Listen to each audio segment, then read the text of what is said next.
Morning, everybody. Welcome to Trading Capital's daily live stream of the market open. It's currently 11 minutes till the market opens, so we're just scanning a few charts here and trying to formulate a little bit of a plan here. Just give me 1 second. I just have to adjust something on my mic.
Alright guys, so I'm here back on the mic. We have so far the indices are green in the pre-market. You have the VIX down, dollar down, oil up, yields up. So 2 out of the 4 headwinds are working in favor for the market, or sorry, working out of favor for the market. And then you have obviously dollar and VIX down working in favor for the market. So as of now, markets are positive. Again, semiconductors are leading the charge to the upside. You do have NVDA up 1.28.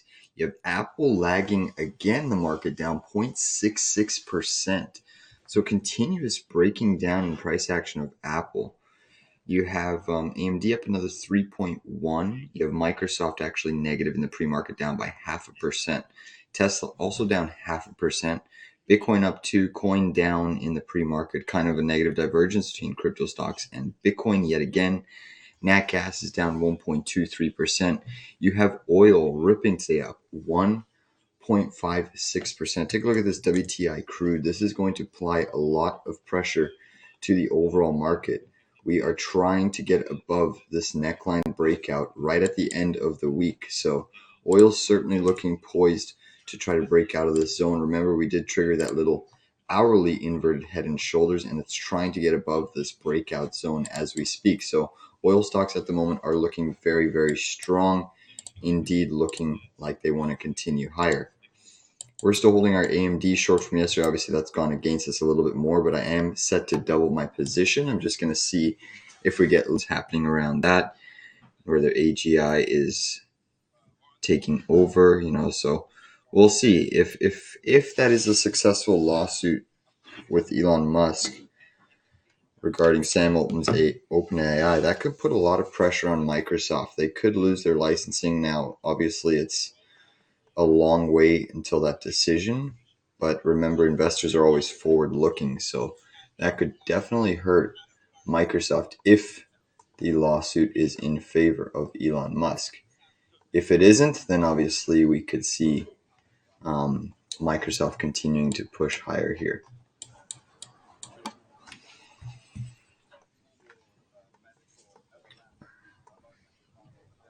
So let's look where the QQQ is trading. Remember, the Qs finished the day with that try to breaking out and then a reversal, 10-minute reversal, topping tail. We are pushing up on the Qs, not above the 10-minute topping tail, but we are trying to push up here. There's a resistance parallel trend line or channel that goes all the way back to here that we've been chopping in. So keep that level on watch. It is a pretty decent sized level. There is a scenario where we want to retrace higher to that zone. You can see we got rejected here, right off the zone once, sell off. Now we're looking to retest that area. That's kind of where the shorts on the Qs lie. So I'm going to wait to see if the Qs continue to push up, and then I'm going to double down on my AMD short. So we'll keep the QQQ chart open. Qs have triggered a potential target, an inverse head and shoulders target of roughly 442.78. So we'll keep that on watch. At the moment, the inverse head and shoulders here, so left shoulder head, right shoulder, has not officially broken out of this previous pivot high. So we'll see. Today might be the day. I do have a little bit of a long level on nat gas. It's slightly lower. It is retracing back to the neckline breakout zone on the hourly chart basis. So it's at some support here, but I do think that we can go a little bit lower. We have about 4 minutes till the open. Good morning, John C. Good morning, Ram. Good morning, Trion. How do you feel about Palantir? Let's take a look at Palantir. PLTR. Just pulling it up on my other screen here before I bring it up. Palantir, yeah, Palantir is trying to break out of a nice consolidation pattern. Does have a weekly bull flag pattern that it's trying to trigger and break out. So I think Palantir is structurally looking pretty bullish at the moment on a technical basis. Obviously, markets are still trading at all-time highs, across the QQQ and S&P 500 markets. As long as you stay above this trend line, pivot high, pivot high, to pivot high, to pivot high, look how you're consolidating right above that zone. So that's a huge area of support that we have to respect. As long as you stay and consolidate above this white upsloping trend line that really takes you back to the IPO prices in 2020, Palantir looks like it wants to push higher. I think the fact that we're stuck under this 50% retrace zone and it's kind of holding in that upper echelon leads me to think we're actually going to push for this $30 level. So Palantir definitely looks bullish. Nice weekly flag pattern here. Daily flag pattern's okay. Check back to support pushing up. So obviously day trade longs I think are favored as long as the market holds up. But Palantir is definitely looking pretty decent. Nat gas just had a sell-off. Yes, it did. Good morning, Eric. Good morning, Mavi. Honestly, I think we're a little bit in no man's land right now in nat gas. Let me just quickly pull up that chart before we open. So nat gas, hourly chart, you're going to notice that we triggered that bullish breakout here, hourly inverse head and shoulders, and all you did was retrace to the neckline. This is where I was hoping for yesterday to retrace to, but we didn't do it. So I think this is a buyable zone. Now, obviously, if you get a close below this little neckline, then that becomes a little bit more bearish, and it does open the chances of a flush back down to 160 over the next couple weeks. So as long as you hold above this neckline, you can see there's hourly EMA 113. You are trying to bounce here, but you really want to stay above this neckline in order to remain having this inverted head and shoulders. Daily chart, we are looking to get back below this key technical volume gap zone. Just you have a weekly gap going all the way back to 2020. So you still want to maintain this level. You do not want to really lose this level for the bulls because that does open it up to more downside. So I'm not adding here. Maybe day trade. I'm watching it. I'm going to keep my eyes on watch for this whole pattern because obviously nat gas still technically is oversold on a historical basis, but there is a scenario where we could retrace to even 181 today. That might be an interesting potential day trade long. Swing trade, I don't think there's really levels to add or buy in this range. If you haven't accumulated a position yet, sure, maybe there's an opportunity.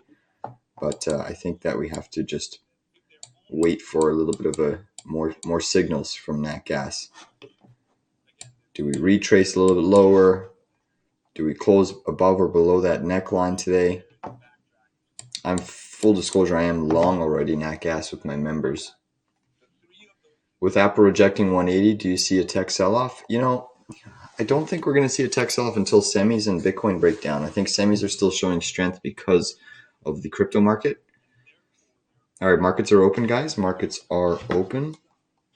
I just added to my AMD position, guys. I did just add to my AMD position at 197.98. 197.98. So I doubled that position on the short side. That brought up my average quite nicely. My average is now sitting at 195.31. Day trade short. Let's just flip to the regular hours. Qs, look at the Qs, guys. This is a short zone on the QQQ chart. Definitely a short zone.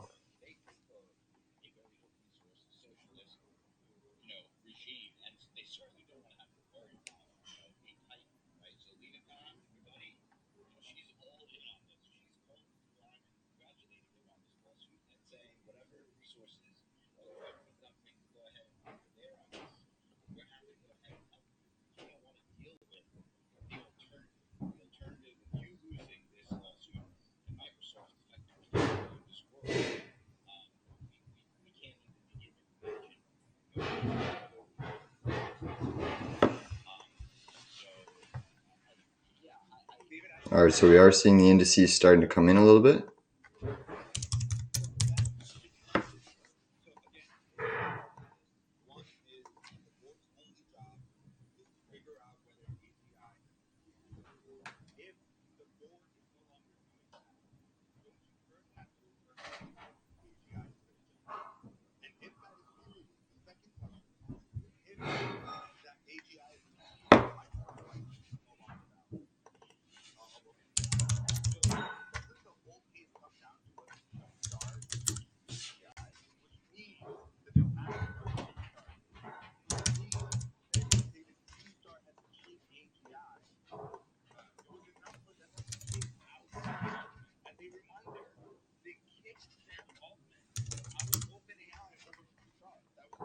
All right, guys, I'm short the Qs here. 440.69, 440.69 short the Qs. This is a 1/4 position. Short the Qs, 440.69. Still holding AMD on the short side. Gap ups are definitely hard to trade. We are seeing Tesla still falling, Microsoft's catching a bid, Meta's pushing up and ripping. AMD basically pushing to the high end of the channel.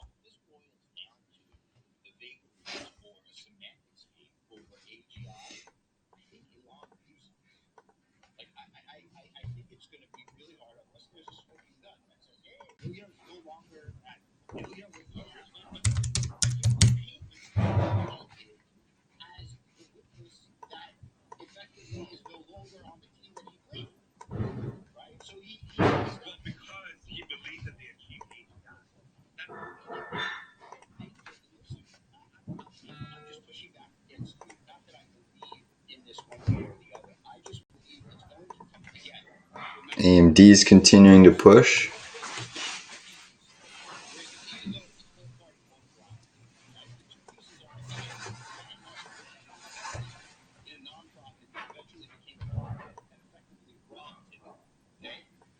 AMD just retested pre-market high.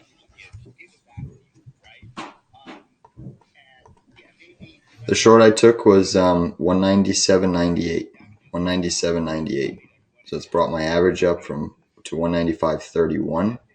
Nat gas is getting a little bit of a bounce here.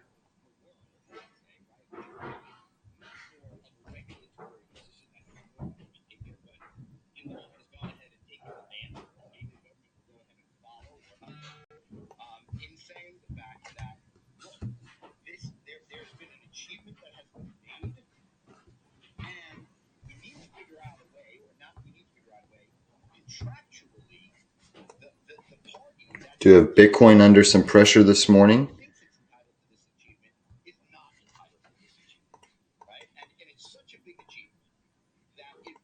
Guys, I'm going to take a crypto short, Coinbase short at 200.93. 200.93. I'm short coin, 200.93. I'm short coin, Coinbase. Qs are now coming in, so we're short AMD, short coin. Huge move up there, short the Qs. So we have 3 positions open now, all on the short side.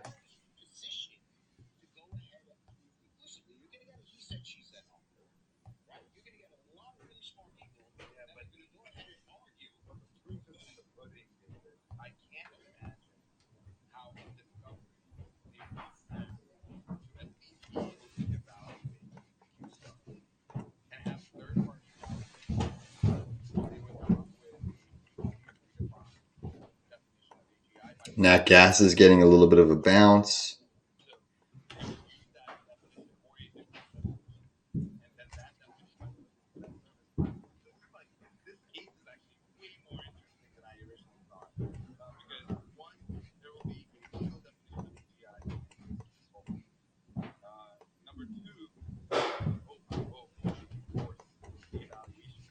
AMD is starting to come in as well. Let's take a look at coin.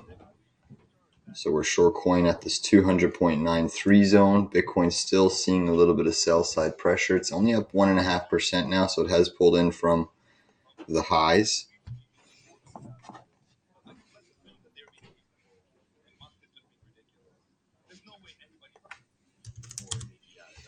Yeah, XOM calls are in the money. XOM 106 calls in the money.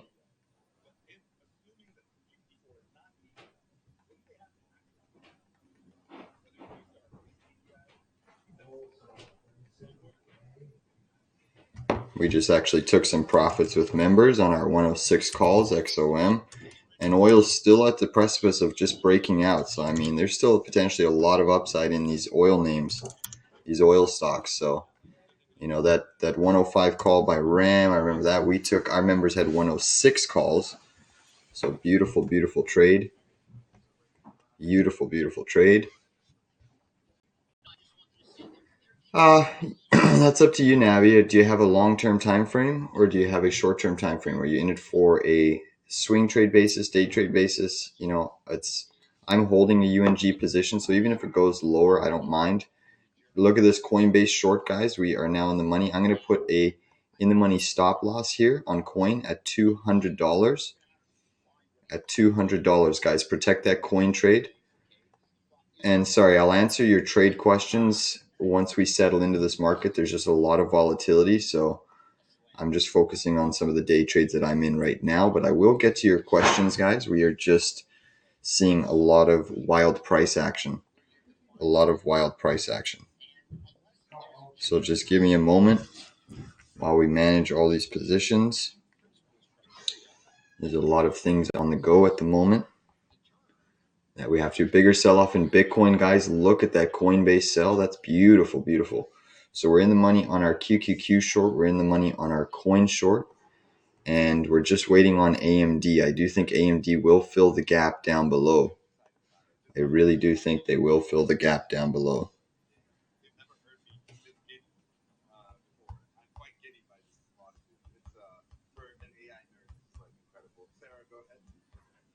Thanks. First of all, I think this will be a movie, especially if they in any even the slightest have created any sort of basis. All right, guys, let's move our stop down on coin. I just moved my stop to 198.94, and it looks like we're going to get stopped out there. So that's a nice win right off the bat, about 1%, $2 a share. So nice job there. Oil making new highs, nat gas holding, big bounce coming in. Big bounce coming in. Still holding short coin, guys. Still holding short coin. AMD's getting a nice bounce. Qs are basically back to the highs. Russell's the weak indice today. The Russell 2000 is exceptionally weak today.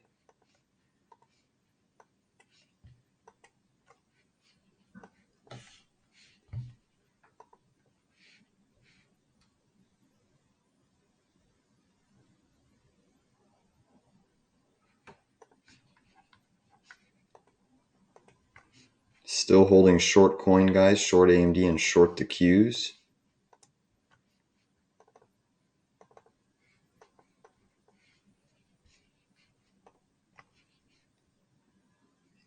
All right, guys, I just covered my coin here, 198.13, 198.13, so that's a whole $2.77. Beautiful snipe there. Beautiful snipe. Still holding this QQQ short position. We're just slightly in the money and down on AMD.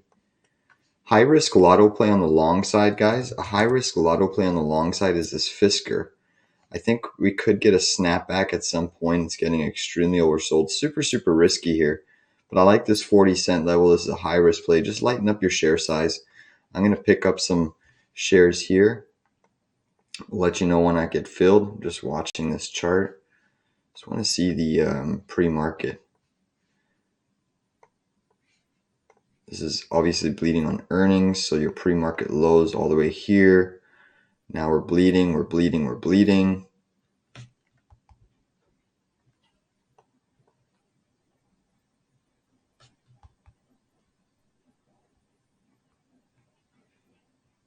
All right, guys, I'm going to pick up some Fisker here, 39.01, 39.01. High risk trade. This is a 1/4 entry. This is super, super high risk. I don't suggest playing this unless you have the ability to potentially sustain a small drawdown here. It's already down 46%, but we are long FSR, short the Q still, and short AMD. So watching AMD on my other screens, it is coming in sharply here. So Fisker's still starting to come down.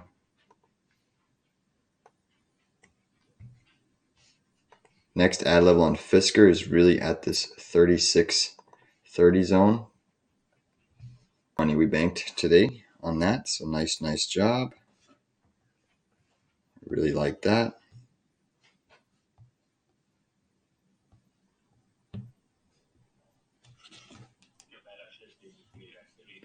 Meta is just ripping here, guys. Meta is absolutely flying to the high side, making new highs. Nat Gas holding that neckline. Dixie's also breaking out here, guys. The DXY is trying to break out. It has turned up 0.5%. Indices really aren't reacting to it. They're still trying to hold firm and push higher. Fisker remains weak on the session. It is still coming down.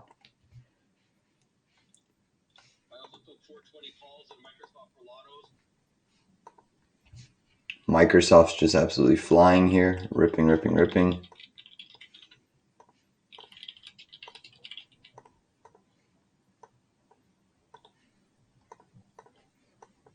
Tesla's still weak on the session. NVDA semis are still catching a really strong bid. QQQ still trying to remain and hold this breakout. What I am seeing though is the dollar is trying to also break out of this range and move higher. So we have a potential inverted head and shoulders breakout pattern on the Dixie forming.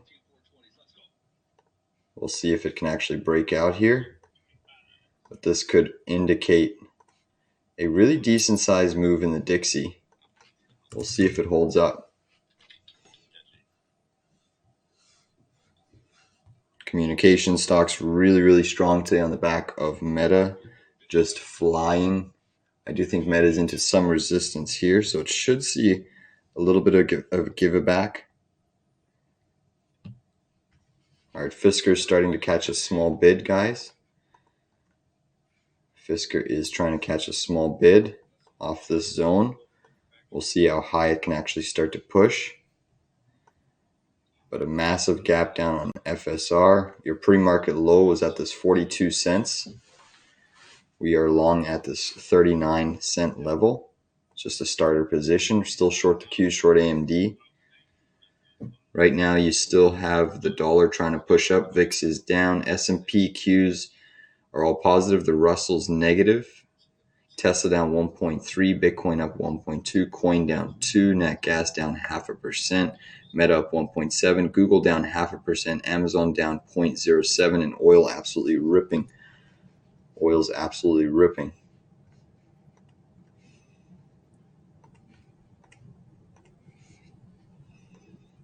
So again, short the Qs, long Fisker, looking for a bounce in FSR. We are looking for that bounce in FSR. Things are settling down here a little bit. So yeah, Mike, good job closing those XOM calls. That's a beautiful trade. We also closed our 106 calls. Mavi, should I just close all my Nat Gas positions if Nat Gas breaks down from the head and shoulders neckline? You know, even if Nat Gas does break down, let's just take a quick peek here. Oh, look at this Dixie, guys. Before I show you, wow, look at the DXY. Whoa, look at that candle. Huge breakout continuing. All right, so if nat gas breaks down from this zone, is it worth closing your positions? I still don't think so. I'm in it for a little bit of a longer term hold with my UNG core long positions. So even if it breaks down here and retests the lows, I still want to accumulate more. I have a lot of ammunition and dry powder to buy more nat gas. So even if it breaks down, I'm not closing my UNG position. Obviously, if you're in a levered play, sure, if it closes below the neckline, there's always a shot of retracing the 618, which would be a decent drop, and then all the way back down to the low 150s. But I don't think it's worth closing my UNG core swing long position, because you could obviously get a super reversal back to the upside and miss a 10% pop. I still think that nat gas is due for a double-digit squeeze day where it pops 9-10% in one single session. As of now, it's acting extremely well off support. Look at that nice little buy pressure coming in. That's a huge support zone. That's where we wanted to go long yesterday. So I still think you're holding up pretty well here. QQQ still coming in. Guys, the dollar's so strong right now. The dollar is so strong. It's coming in.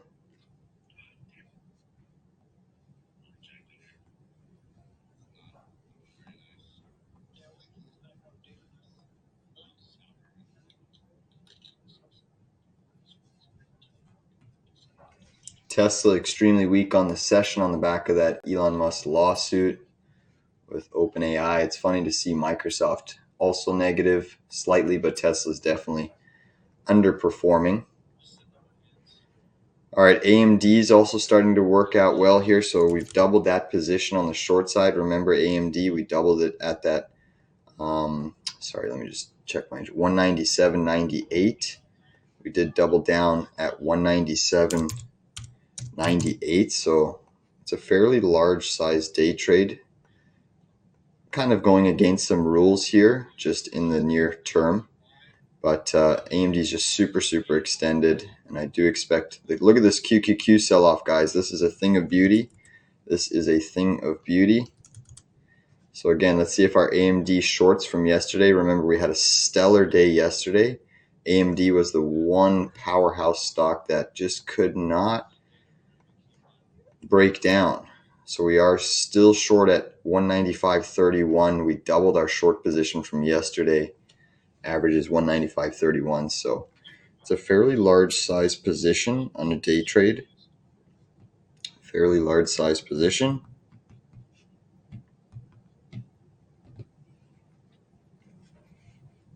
So hoping to see that go in the money for us.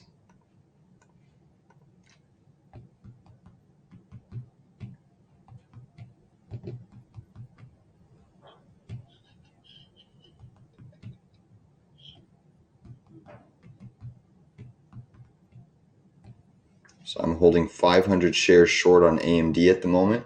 I'm holding 500 shares short on AMD. Look at this Dixie, guys. Holy, what a clean breakout. Now that's a breakout. Just like the indices got that huge market on close impulse candles yesterday, you're getting this massive move on the Dixie. Dixie is not only breaking out of this intraday pattern, but you're now clearing all of this consolidation that we've been chopping in since basically February 20th. And you are seeing and observing a technical breakout in the Dixie chart right now. Dixie is absolutely soaring and roaring. QQQ trying to hold firm, pushing back up. Our FSR, we're now starting to see that creep up.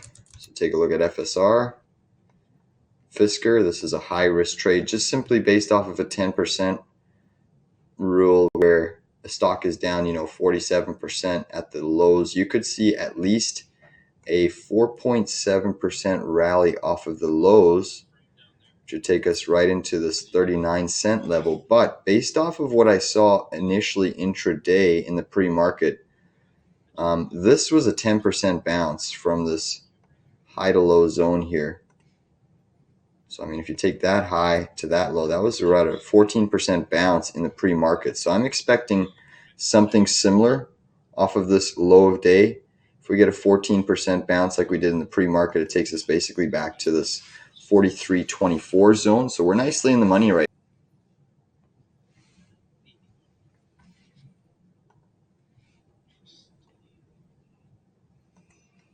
Microsoft still seeing a little bit of sell side pressure. Apple's near the lows of the session. So Apple's near the lows. Dixie's still holding really strong. Yields on the short term are up, short curve are up 0.35%, 10 years up 0.89, 20 years up 0.8. So long end yields are starting to outperform the short end yields. Look at Coinbase, right back to our short entry. So Coin is right back to our short entry. Pretty impressive. I'm actually looking at re-entering this position. I'm actually going to re-enter here. Let me just take a look to make sure that we're hitting some resistance. Use that pivot.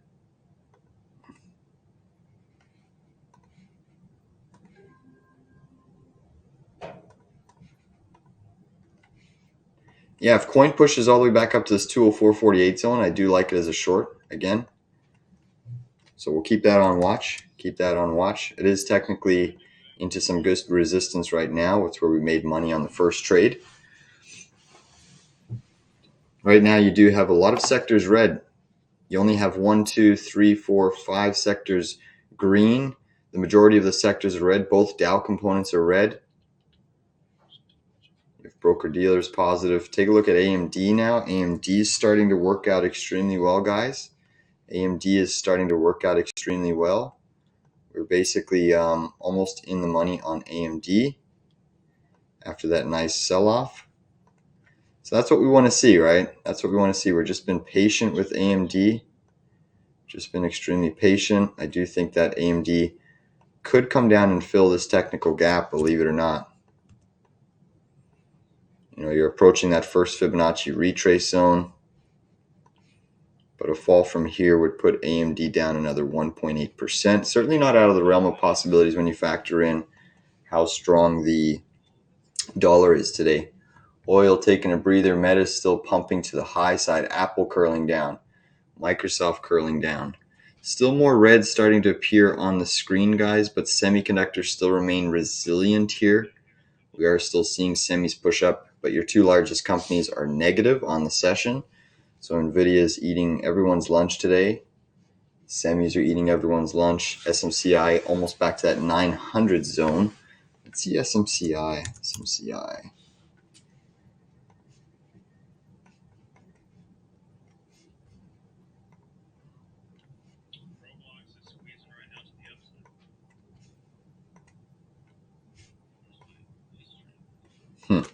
Interesting.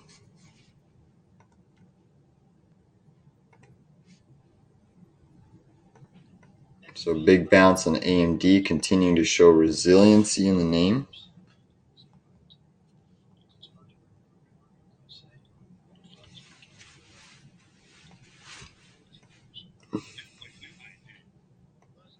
Small caps are getting a bounce.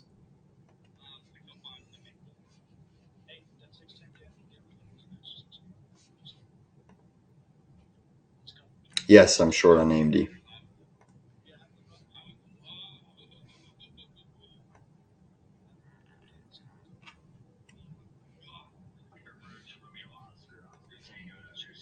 So we've just closed one trade so far on the books. We're still holding a QQQ short off this 440.69, holding a large position on AMD at this 195.31, and we're holding an FSR long. So we are in the money on the Qs. We are slightly down on AMD, but I do expect that one to go back in the money. FSR, we're basically just slightly green, up about 30 cents. So again, I still think we can push all the way back up on FSR to this 43 zone. Your pre-market high sits at 42 cents.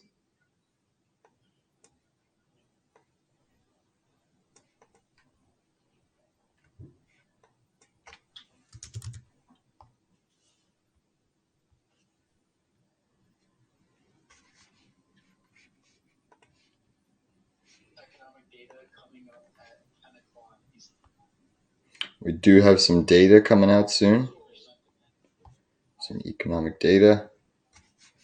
Right now, based off of the strength in the dollar, I do anticipate that data to still hold the dollar firm. Oil stocks still pushing up. XOM trading above 106. Apple down 0.83 right now. NVIDIA is back above 802. New low of day on Apple. New low of day on Apple. It seems like all that liquidity from Apple's flowing directly into the semiconductors. Interesting to see nat gas turning positive on the session. That's a nice bullish recovery on nat gas, flipping green on the session. Beautiful to see. NYCB, New York Community Bank Corp, down 25%. So are we now starting to see, with the discount window, BTFD expiring in roughly 13 days, are we seeing small cap or more strain being priced into the regionals? You know, NYCB down substantially. I don't even know what the news is on this. Has anyone looked? But this one could be another potential one that's certainly showing risk in the near term based off of it being down 25.68%. So remember those correlations, when gold was holding strong and the dollar was holding strong, you know, we were seeing that's kind of breaking a correlation trend when you see gold up, dollar up. You know, maybe it's because there's strain in the regionals, and regionals are getting clapped today. New York Community Bank also down 25%. So maybe that's why we started seeing gold and the dollar breaking its correlation, weakness in regionals, a little bit of a fear trade.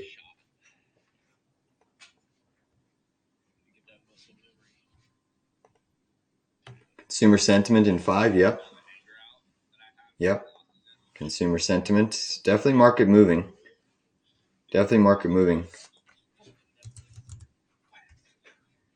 FSR starting to push up a little bit more now, guys. FSR is starting to push up a little bit more.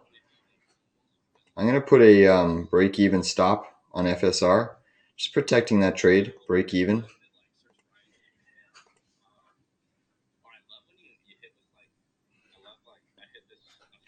I'm going to flip to the dollar chart to see how the DXY reacts to this consumer sentiment number. Right now, obviously, you've seen it break out quite substantially, holding above some massive ranges here.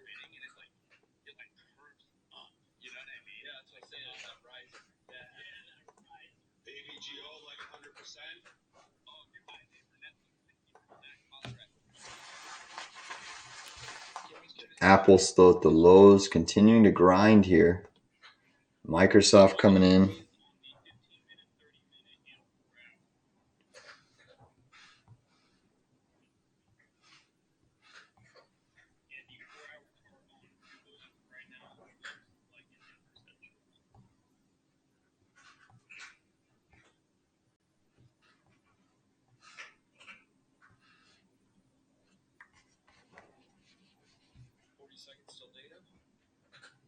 We're up about 2.6% on FSR.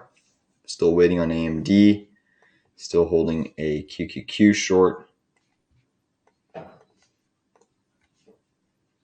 Guys, if the Qs pop into the 442 range, that's where we'll add 442.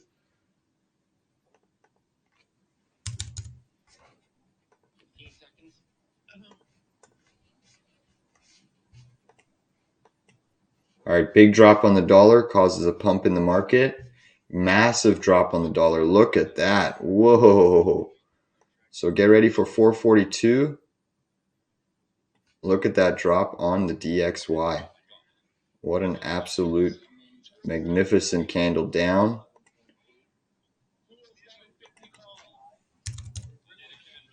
Jeez, you see? Look at that. Wild price action, guys. 442, we add to the QQQ short. Guys, I just shorted coin at 203.88. 203.88. I just shorted Coinbase. We gave you that level ahead of time. 203.88. We're into this next resistance.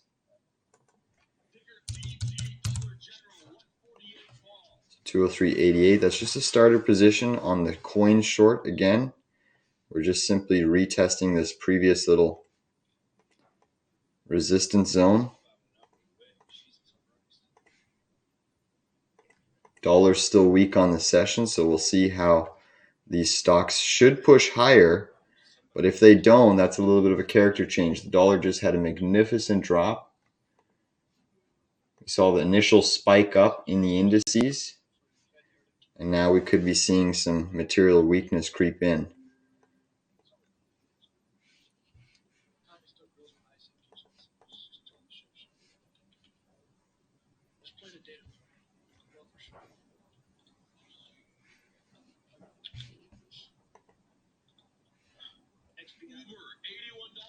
Thank you, Briston. Appreciate that. Appreciate that. I appreciate the little insider info. It's always helpful when we're all working together as a collective. But Briston said that New York Community Bank, NYCB, says in filing management identified material weakness in the company's internal controls during a review. So that's not a positive sign. That's not a positive sign. So what's interesting is that the markets should be rallying off of this dollar weakness. The dollar actually almost went negative there. Markets should be rallying here. Initial spike up, which was the technical algorithmic dump in the dollar. And now as people digest that consumer sentiment, we're seeing a little bit of material weakness in the Qs, but we should continue higher here, especially if that dollar. And if we don't, that's a little bit of a relative weakness in the market. As of now, things are looking to move up. Even FSR is pushing back up. So we're now up 3.49% in the money on this Coinbase short, which is nicely working out nicely. So FSR long starting to push up, guys. Let's see if we can get some more upside. Coinbase coming in pretty sharply, guys. Coinbase coming in pretty sharply. Bitcoin's back to 62K. Google coming in. QQQ 10-minute topping tail potentially is forming over the next 6.5 minutes. We'll find out very, very shortly. AMD is pushing back to the highs of the session. So AMD is still showing massive resiliency in the overall trend. Qs are looking to push higher here.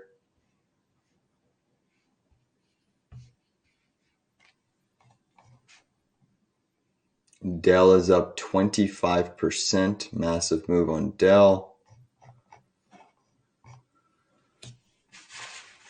Plug down 10. Soundhound down 15. Fubo down 6. Palantir down 1. Mara up 1.5. NVIDIA up 1.5. Tesla slightly negative.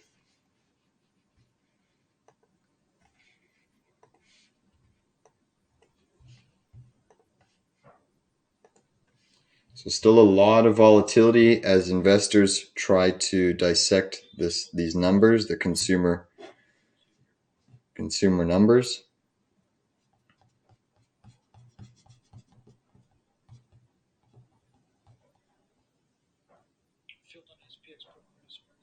Basically, today's data, we had the manufacturing PMI come in stronger, which is why the dollar popped. We had the ISM come in much weaker. And then the Michigan sentiment came in. Consensus was 79.6. It came in at 76.9. So definitely weakening on those trends. And then the ISM manufacturing prices also came in slightly weaker. Then at 10:15, we have Fed Waller and Logan. And then at 12:15, Bostich. So interesting to see that these markets are selling off here, just with that, especially with the weakness in the dollar. All right, guys, another trade. I'm going long the SOXS down here, 360. I just got filled. Long the SOXS. Long SOXS, 360. I'll add to the position every 7 cents lower.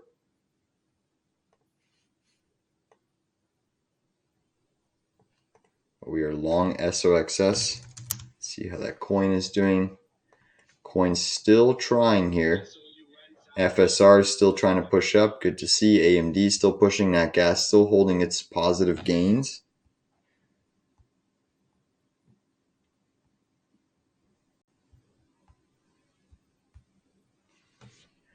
AMD gunning for new highs.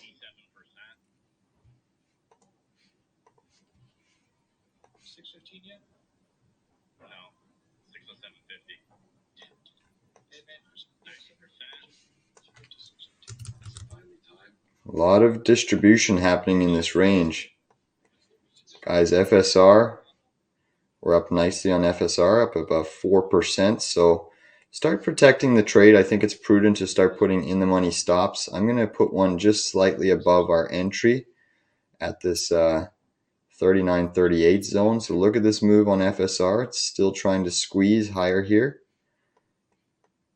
Nice job on FSR. All right, bigger move coming into FSR, guys. Let's look at coin up here. Coin is starting to weaken with Bitcoin again. Nice trade on FSR, guys. We are starting to see it push higher here. Beautiful, beautiful pump coming into the Fisker chart. Thanks, Ram, for the, I know, made money on the NYCB shorts. Beautiful, a few weeks ago. It is a mess. Yeah, thanks, John C. All right, I'm moving my stop up on FSR to 39.81. We're banking regardless, 2.23% on the trade. It's now up 5.49% on the trade. The Dixie chart is still under a lot of pressure at the moment. Big sell-off. We'll see if it tries to catch a bid at some point. Flipping back to the QQQ. Qs are still trying to hold up here. We still remain short. It's a starter entry. Just a starter position on the Qs. We remain short on the Qs. Big push coming into FSR, guys. We are now seeing FSR trying to put in a little bit of a local bottom. Dixie's still weak on the session now. I mean, it's still holding positive gains, just slightly.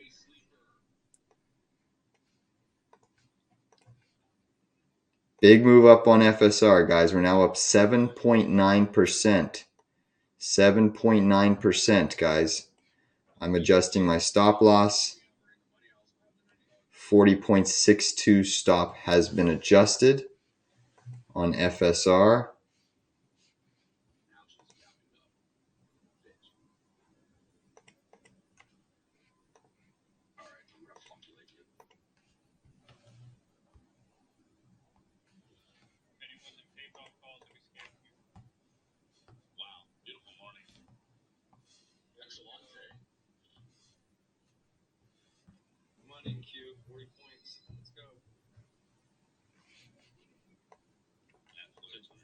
Guys, I just added to the SOXS. I just added to the SOXS. 355. Brings the average down to 358.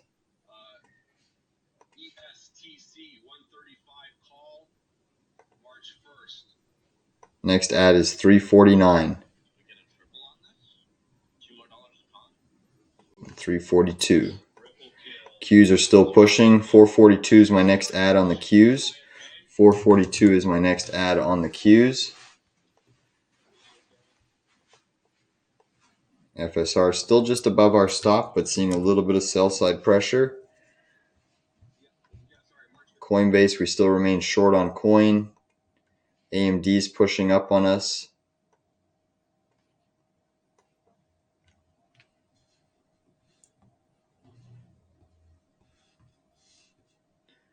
Bitcoin's still back under 62K. It is falling a little bit more now.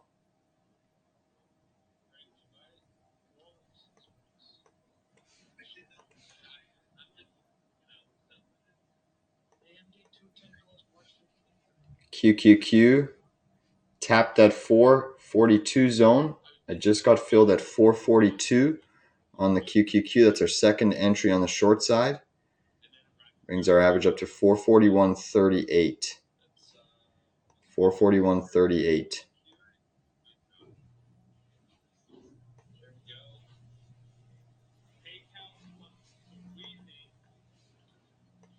Coin trying to push up here. Dixie making new lows. It has rolled over to the negative side. So the Dixie is starting to weaken a little bit more now.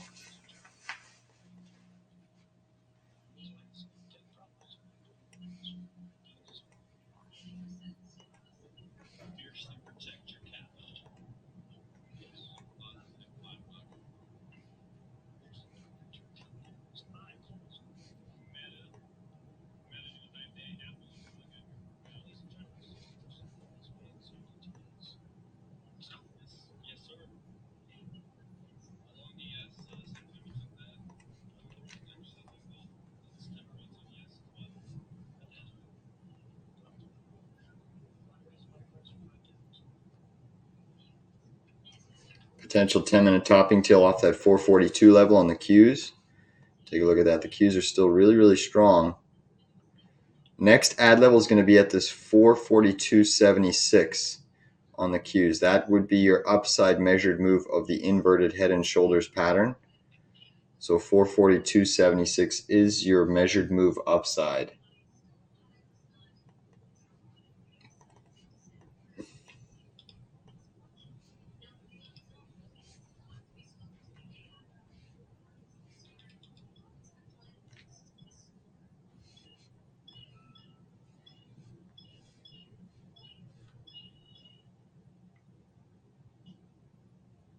Met at the highs still. NVDA at the highs.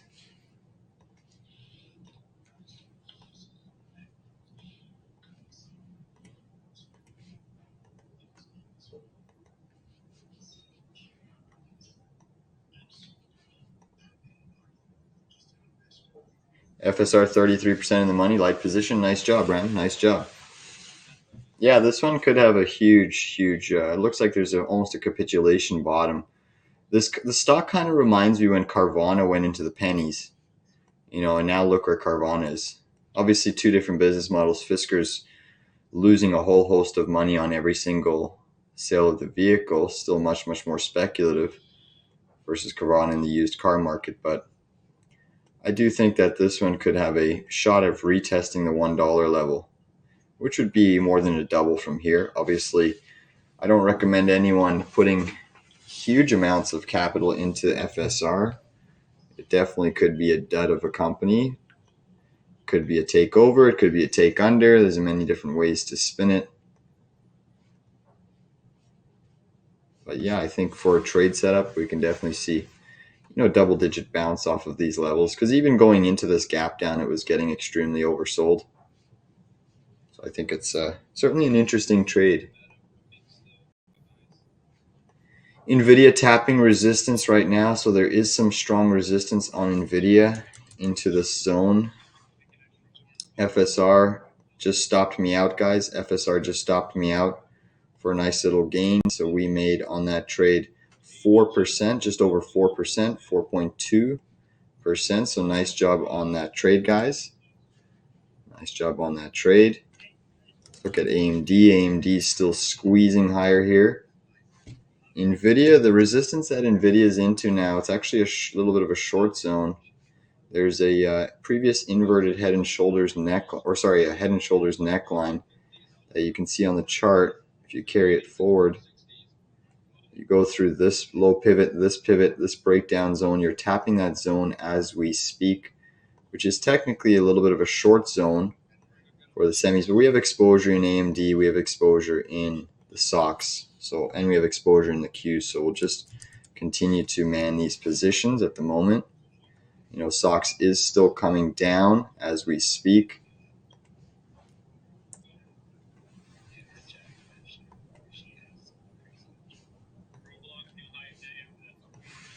Dixie still negative on the session.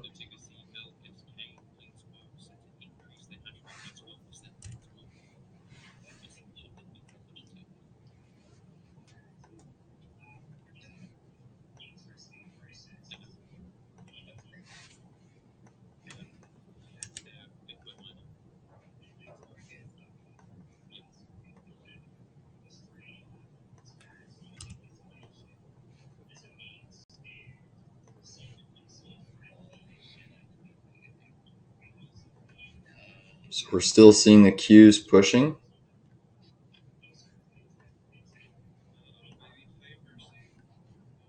SOX are falling. AMD's climbing. Qs are into some decent resistance here, but could push a little bit higher with weakness in the dollar. Qs are into that new all-time high zone. So certainly impressive to see that.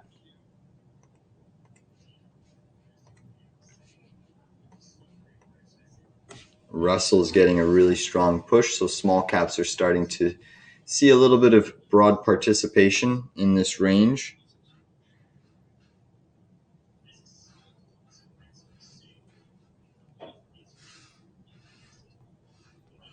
Microsoft and Apple still lagging. So, I mean, if Microsoft and Apple firm up at some point today, this market could absolutely fly, you know. But if they don't, then it just run the risk, you know, that the sentiment starts to change. Obviously, they still are company 1 and 2 in terms of market cap. So there's a lot of sentiment around those two companies remaining negative in a strong market.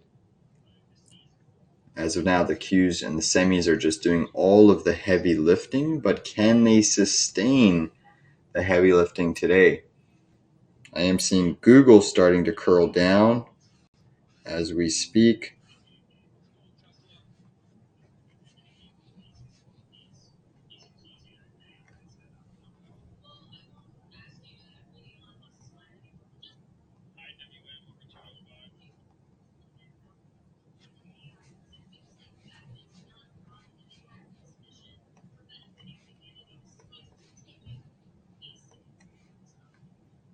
Bitcoin's back below 62,000. You're still seeing Coinbase trying to push up with the strength in the market. So Bitcoin curling down, Coinbase curling up. We still remain short coin off of this zone. We already covered coin once for a nice over 2% day trade. It was a really nice win. We've already taken a 4% win on Fisker. We're waiting on AMD to see some sort of consolidation, and we're also waiting on the Qs and the semis to start to break down. I do think that we could see some sort of material profit taking here. It's the end of the week, but we did have the end of the month yesterday, so it's a brand new month, and I do think that investors are likely going to take some profits. Right now, you do have all of the potential tailwinds for the market to push higher in favor for the market, except for oil. Right now, you have yields negative, dollar negative, VIX negative. So 3 massive tailwinds for the markets to push higher here. The only headwind is oil being strong. You're seeing NVDA. Take a look at that NVDA reversal off that neckline that we discussed. So that's a beautiful picture perfect retest to the neckline. If I draw it on the hourly chart.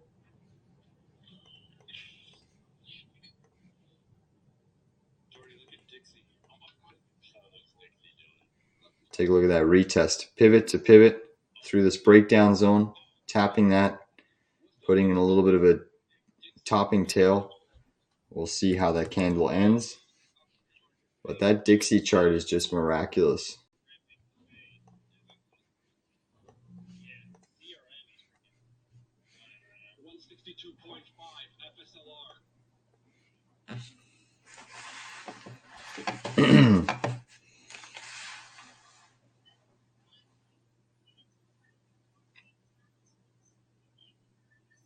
JP Morgan's negative in a strong market. That's a little bit of a telltale sign. Usually when JP Morgan's negative in a strong market, it actually causes indices to sell off. So pay close attention to that. There has been a strong correlation with JPM negative. Markets typically also want to push lower.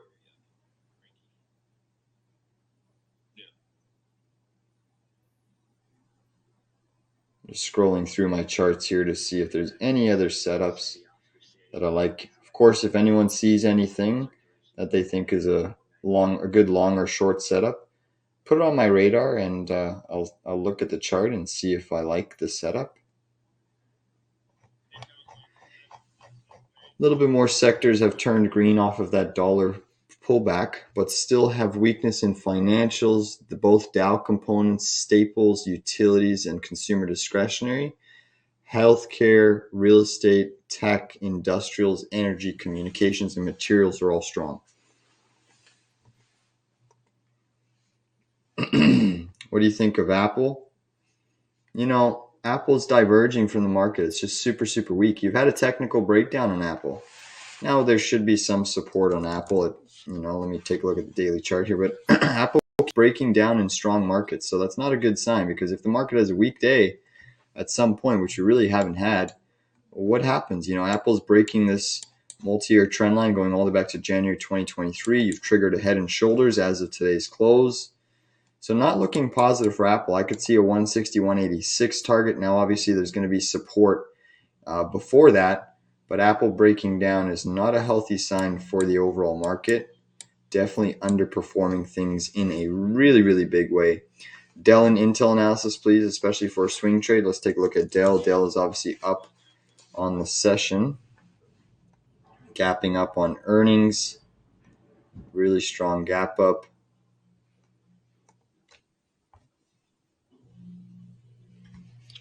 So a massive weekly chart extension move. You're into an 88.44 RSI on the weekly chart. You've never had Dell trade at that lofty level on the RSI. So you're into some historical overbought zones, which typically means that there could be more profit taking in this range. I would wait. I think it's too early to hop on board on the first day of the gap up because you could see this absolutely reverse. I would wait to see where we close today, and then you look for an inside bar consolidation pattern. So say this is the low of day around this 116.68 on Dell. You wait a few days to see the type of consolidation we get. If you get lowering volume and still inside of this bar, then you could play a potential continuation move to the upside, but do not chase it on the very first day, in my opinion, on a swing trade basis. Let's take a look at the other Intel, INTC. Excuse me. INTC. INTC is gapping up today on the back of semiconductor strength. It's a low volume gap up at the moment. Still underperforming the semiconductor markets. I think that it runs the risk of still seeing more downside, especially if you break this little neckline. Then you have a head and shoulders on Intel. So I'm not liking it as much. The positive, Intel's holding above this EMA 113. You bounced here once, held, bounced here twice. This is your resistance, 45.11, this upsloping trend line. That upsloping trend line basically connects this range here, pivot high to pivot high through this little pivot low. That's your resistance. If you can get above that, Intel squeezes back to this gap fill. If you stay rejected and below that, Intel runs the risk of breaking lower. Considering how lofty semiconductors have gotten, you would expect Intel to keep falling lower if we see some sort of corrective or profits taking in the semiconductor market. So I'm not liking Intel as much. Certainly diverging. You look at AMD, you look at NVIDIA, you look at SMCI, the charts are much, much more different. All right, back to the QQQ. The dollar's now under 104 zone, which is why small caps are absolutely flying to the high side at the moment. Absolutely flying. So small caps are seeing a relentless push higher. Look at that move. Small cap short zone. Let's see. Small caps are trying to break out today again. I think if we push into this double top, this 206 zone, that's a short. Even around this range, there's a whole host of liquidity to potentially short, but I think 206 is the safer bet. 206, look for 206 pierce on that IWM chart for a potential short. Bitcoin putting in a bear flag. Qs are still seeing a little bit of sell side pressure. Got a 10-minute topping tail on the Qs. We're looking for a confirmed candle below this pivot low to really give us a signal that, hey, the Qs are maybe in for a little bit of a lower price action. Coinbase still trying to push up. AMD still consolidating above pre-market high, which is technically a short-term bullish sign. That Dixie just keeps falling here, guys. That DXY just keeps bleeding. Support on the Dixie. Let's look at the daily chart. You're probably going to want to come up into, let's see where that daily 200 MA is below. 4-hour chart support. You're piercing that EMA 113, so it's not a good sign on the 4-hour chart. You're getting short-term oversold intraday. You do have this previous little range of consolidation here. So around 103.80, there will be some support. But that Dixie just absolutely breaking down, which is helping all the indices push higher here. Guys, get ready to short that Russell. I do like that 206 zone. Let's keep in mind that yesterday's pre-market high on the Russell hit 206.40. Coin is starting to break out here. We'll see if it's a true breakout or if it's a fake breakout.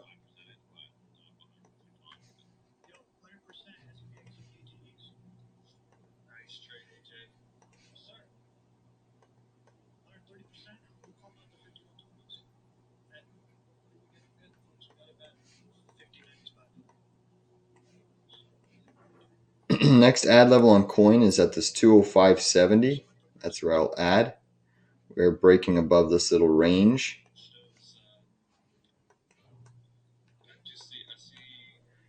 XOM oil looking to charge for $79.50 a barrel. Still holding very, very strong in the price action of oil, guys.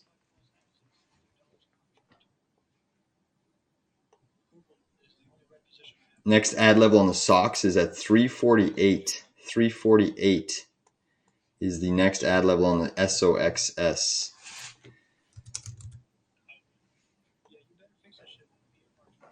$348 is the next ad level.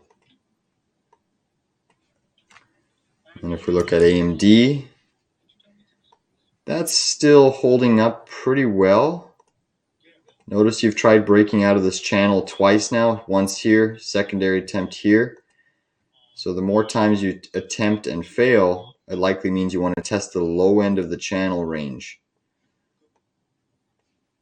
AMD is trying to hold above that pre-market. Oil's still gunning higher here. Our rig trade is absolutely flying. RIG up 8.74%.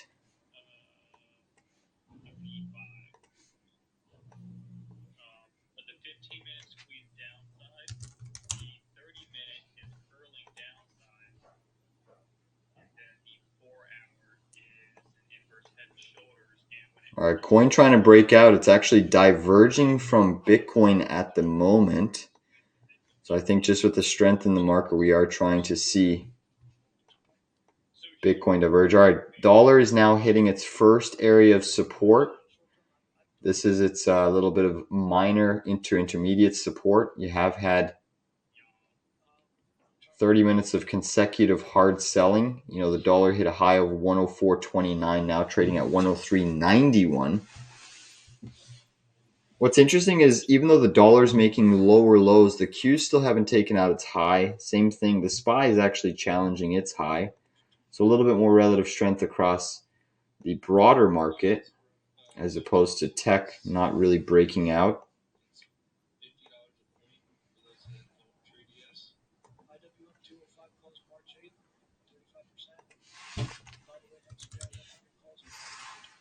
AMD seeing a little bit of sell side pressure at the moment. A little bit more sell side.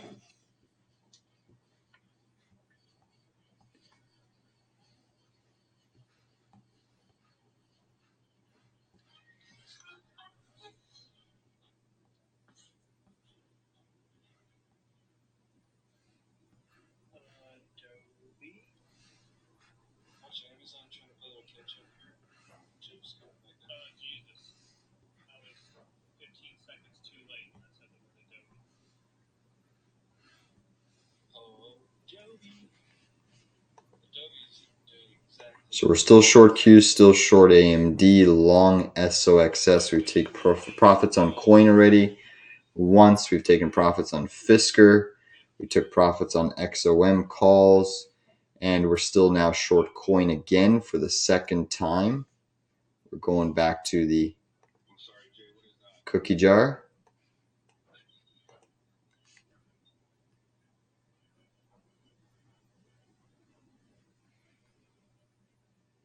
Pan W, a big fall. Any recommendations? Let's look at Pan W. Again, everyone chased Pan W on the back of Nancy Pelosi.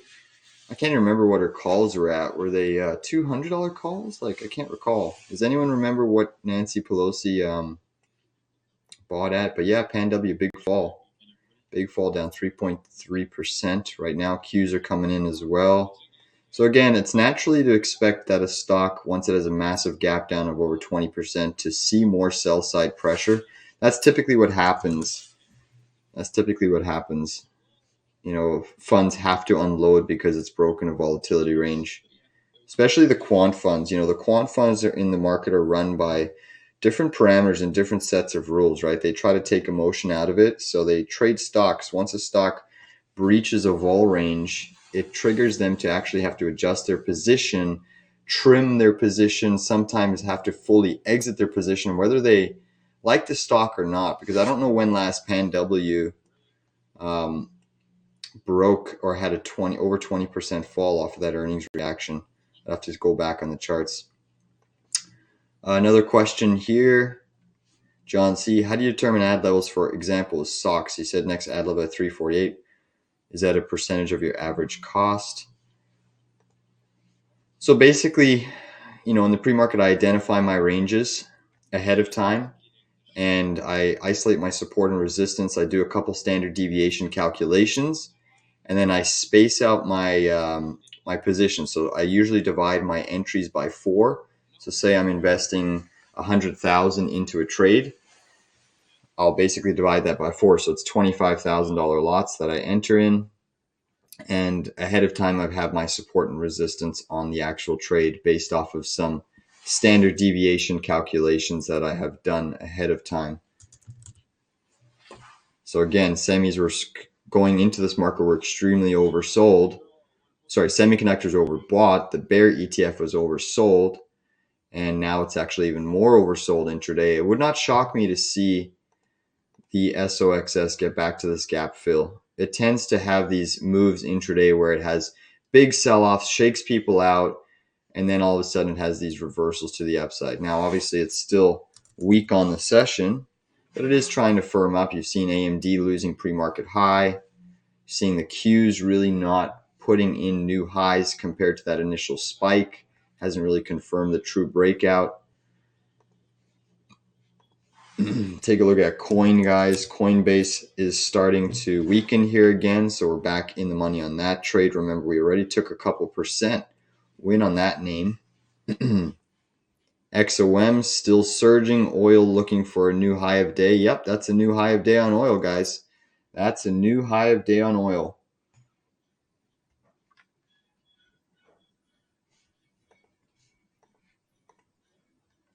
Bigger decline coming into the Qs now. A little bit more of a decline coming into the Qs and the semis. AMD is starting to see some sell side pressure occur.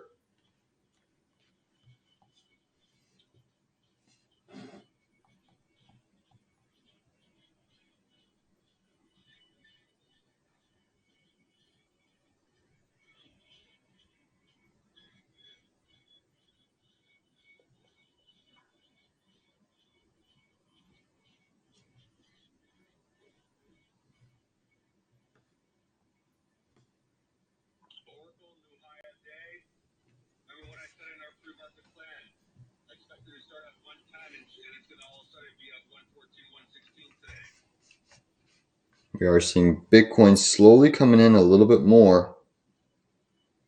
So that's going to apply additional pressure to the overall market. Apple still hasn't bounced. You know, Apple's had 1, 2, 3, 4, 5, 6 10-minute down candles in a row. I mean, let's see if there's a day trade long on Apple. I'm just trying to see something here, guys. Just give me a second. With the Apple chart, there might be a day trade long level, so keep it open. Just trying to do a quick.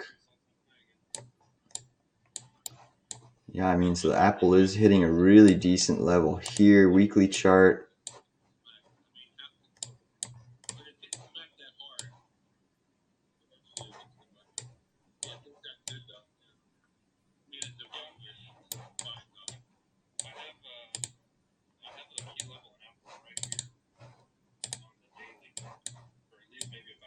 Yeah, Apple should get a bounce here, guys. Apple should get a bounce here. Which probably means that the market is going to get a bounce.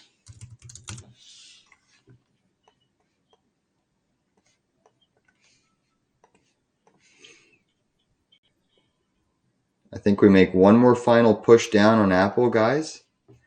One more little dip on Apple gets me interested. One more little dip on Apple gets me interested. Our low was 177.84. But just keep Apple on watch for a long trade. Do you think that we can catch that one on the long side? It's getting a small bounce at the moment. I still think it goes slightly a little bit lower. I think there's going to be one more final dip before the big push. It could be here. I mean, this could be the absolute bottom today, but I think there's going to be one more dip on Apple.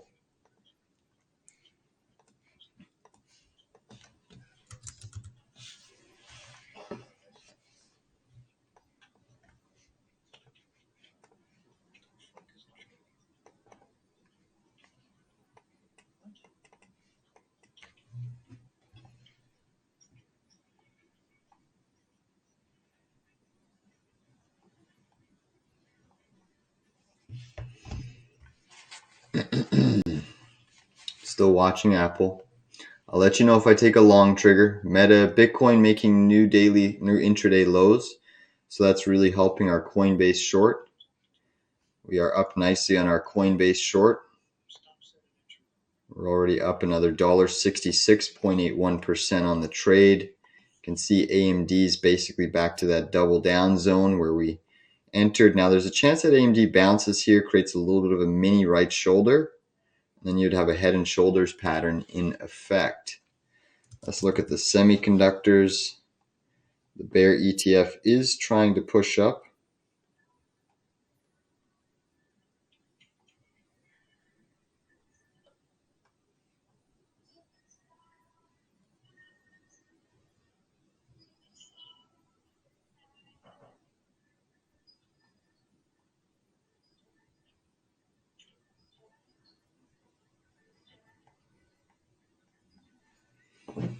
So at the moment, Apple and Microsoft are underperforming along with Tesla. It's really semis are keeping a big bid in the underlying QQQ market and S&P. So semiconductors are the bright spot in the market. They're super bloated. You are seeing a breakdown in Bitcoin starting to occur. A little bit more selling coming into Bitcoin. So naturally, when Bitcoin starts to sell, it also will influence the semiconductors. So a bigger fall in Bitcoin is starting to present itself here. You can see it's breaking this key support zone. Let's look at the 10-minute chart for support on Bitcoin. You can clearly see you had your big breakdown here, a nice bounce, creating a lower high. I think your next area of support on BTC. And what's interesting, BTC is having this breakdown, guys, as the dollar's weak. So BTC has every reason to push higher with yields and the dollar being weak. And it's selling off at these zones. You know, it's still very strong on the daily chart, but it is starting to see signs of some near-term distribution. Your next support zone is going to be right here at this 59,000. There could be a potential flush down to that zone. Don't be surprised if we see a flush. If you were to fall straight into that zone, I think that we could maybe trade BITO on the long side for a quick bounce. That would indicate roughly a 3.85% flush. Still a long way away from that, so we'll keep it on watch. You know, as of now, we're just holding a short on our coin. Short on the Qs, we're basically just right back to break even. All right, guys, Apple just had a little dip. It's basically trying to put in a new low. So we're going to try to take a stab on the long side of Apple just to give us some exposure on the long side. So let's see if we can make one little new low. I want to take out this pivot. As soon as we take out this pivot, we're going to start accumulating Apple, guys, on the long side. I want to see it pierce that 177.84 zone. I do want to see it pierce that 177.84 zone. Right now, it's trying to get another bounce. Come on, give us the flush. It should flush through there.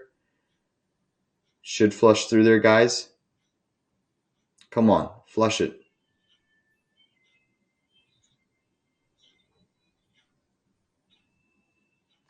Come on, Apple, break that level.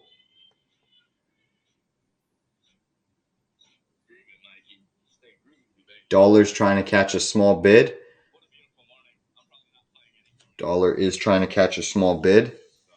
Oil just ripping at 79.91 a barrel. Holy.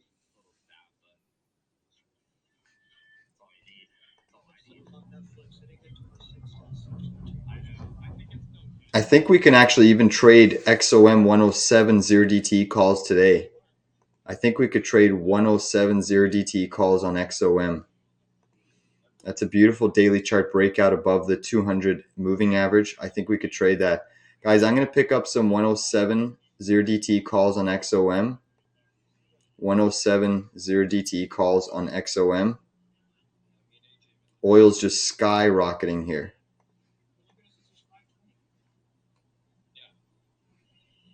Friggin' Apple, man. They didn't give us that new low. That really makes me slightly frustrated. There's still a chance that it does, but that could be the low of day on Apple. You see AMD breaking down a little bit more now. Bitcoin's still coming in.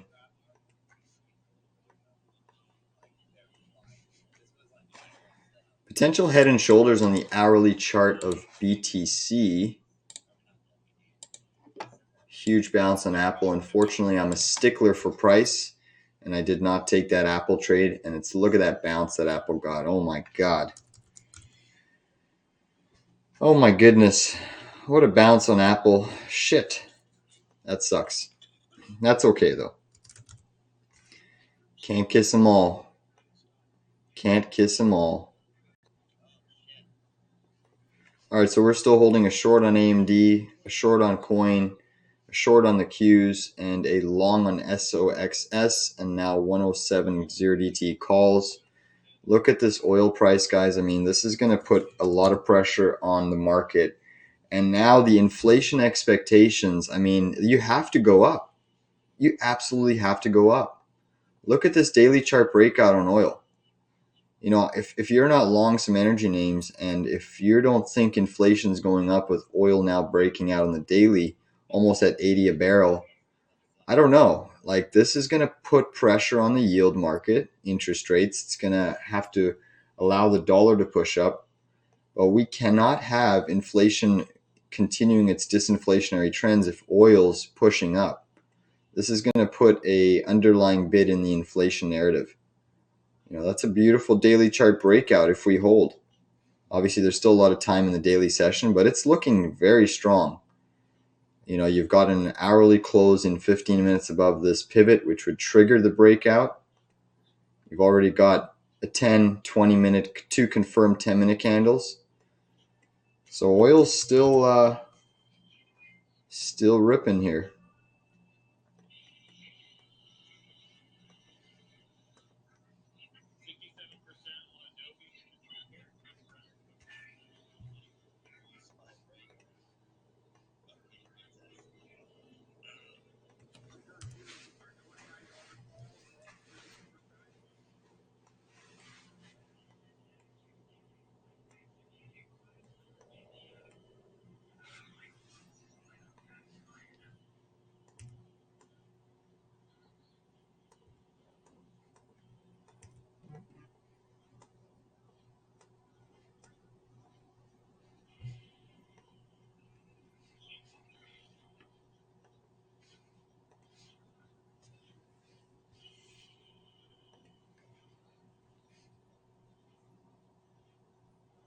Yeah, SPY probably is going to make a new all-time high. I'd kind of be shocked if it doesn't. Actually, it did make a new high there. Did make a new all-time high today. I have it on my chart that it did. So, yep, SPY new high.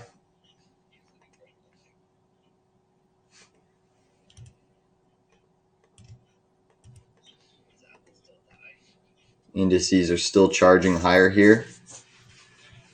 Apple had a really big bounce. Bitcoin's still seeing a little bit of sell side pressure.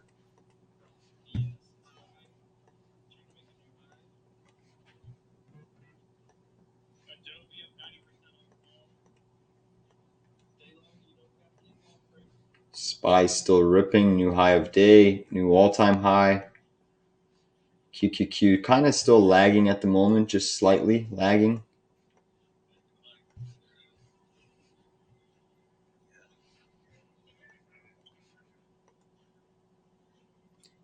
Nancy purchased, thanks Briston. Nancy purchased $20 or 20 call options with a strike price of 200, an expiration date of Jan 17th, 2025. Okay, so she's got a lot of time on that clock.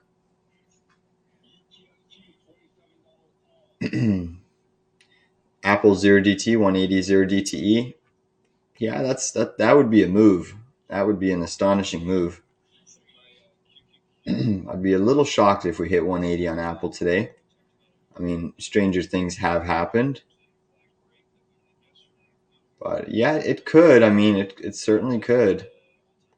That would almost put in a little bit of a bottoming. No, it wouldn't be a daily bottoming tail. You're in Briston, Lotto? Yeah, let's see. Let's see. I mean, I think you could get in the money. I still had it priced in that Apple make one more new low. I still, my level on Apple was, let me just give it to you exactly here.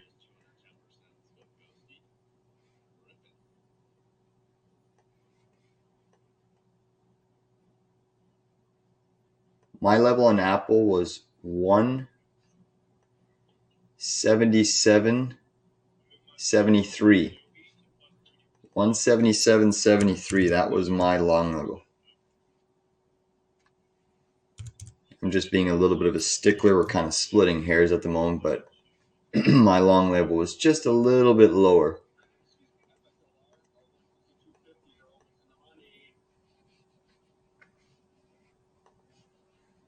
So Qs did push back up there to 442. We still remain short the Qs with an average of 441.38. It's a half position. Remain short AMD with an average of 195.31, slightly down in the trade. We also have a Coinbase short,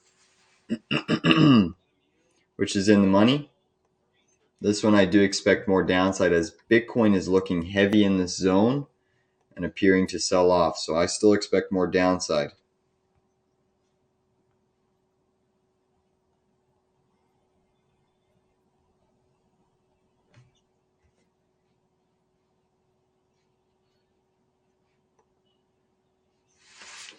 Guys, here comes Apple. I suspect Apple should make one new low. And my level again is 177.73. That's where I go long. Or at least start a long. Just going to change these colors.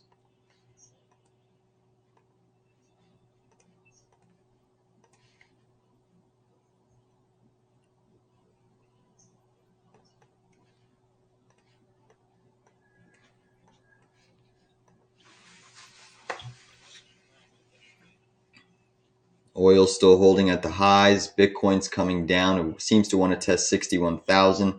NVDA at the highs. Google curling down. Apple curling down. Microsoft just consolidating in a sideways range. Tesla not doing much. Sideways choppy range. Amazon just put in a new high of day and now coming in slightly. So get ready to go long Apple, guys. I still like the long on Apple. If it hits that 177.73. Still holding my QQQ short though, so this will kind of be a nice pairs trade. We'll see if the Qs come in at all once we go long Apple. Coin, we're now up again about 0.87%. Just 2 winners today on the books for us, and we're still holding another 3 trades. So 2 winners already closed, plus another 3 trades on the go. Slightly down on AMD, in the money on Coin. Slightly down on Socks. All right, guys, here comes Apple. Apple dapple. An apple a day keeps the doctor away. We shall see. Here comes the low, guys. All right, get ready to go long. I'm long Apple. 177.72 I got filled at. 177.72. starter position. This is a 1/4. I'm going heavier in Apple because it is a mega cap name. Next ad level is basically 177.33. Every 40 to 50 cents will add to Apple. Look at the bounce off of that zone already, guys. Come on, baby. Let's give it to us. Let's give it to us.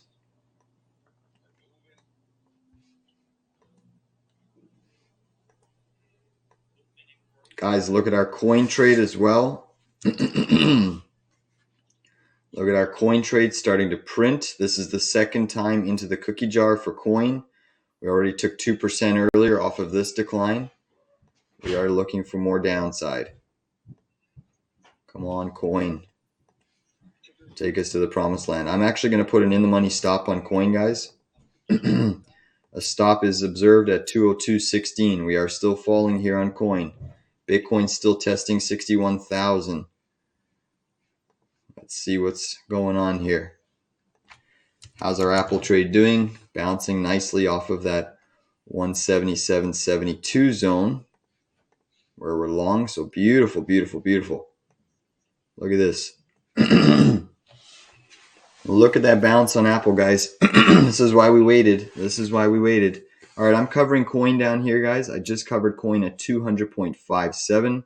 That trade is off the books, risk-free now. Let's flip back to the QQQ. So another little winner there on coin. Good to see that one moving for us. Let's look at, basically, we'll keep Apple and the Qs on watch. So Apple is trying to bounce off of this zone as we speak. And we'll see if... the Qs want to continue to hold strength. Still a lot of bullish sentiment in the semis. Still holding a lot of power in the semiconductors.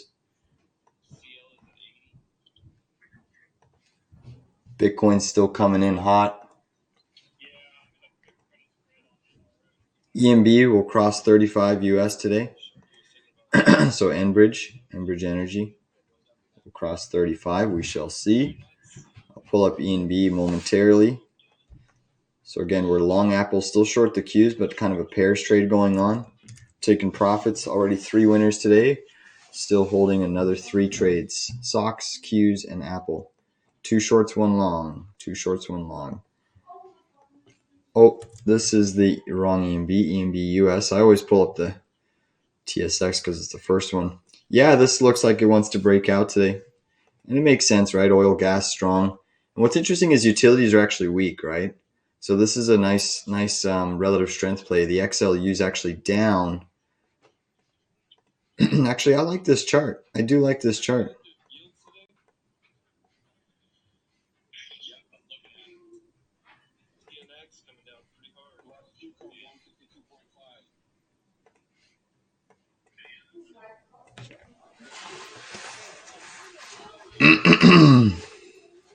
Wow, actually, I do like this Enbridge chart.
So big bounce in the Qs, big bounce in Apple, guys. Next ad level on the Qs is 442.76 on the short side. I just am going to put an in the money stop on Apple.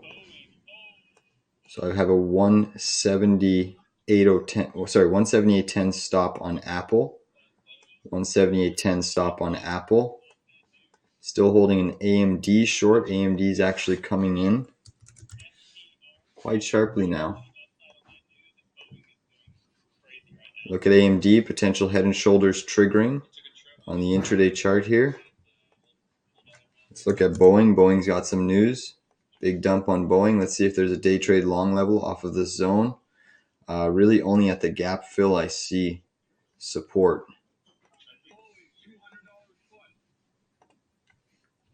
Boeing's looking really nasty off this zone. Negative headline after negative headline. But Apple's still remaining firm here. It is pushing up. I'm going to adjust my stop again on Apple. 178.17 now. 178.17 as we are coming up into this first resistance zone. AMD is still coming in just a little bit. 348 is the next ad level on SOXS. Alright guys, I'm exiting Apple here. I just exited the full position on Apple, 178.31. I exited the full position on Apple. That's a nice little day trade scalp of 58 cents, 59 cents a share. Beautiful, beautiful job on Apple. Beautiful job on Apple. Alright, just give me 1 second. I have to mute my mic here.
All right, so we're seeing the Qs still trying to surge higher here. NVIDIA's strength is just miraculous, up 2.95%, lifting the whole market right now.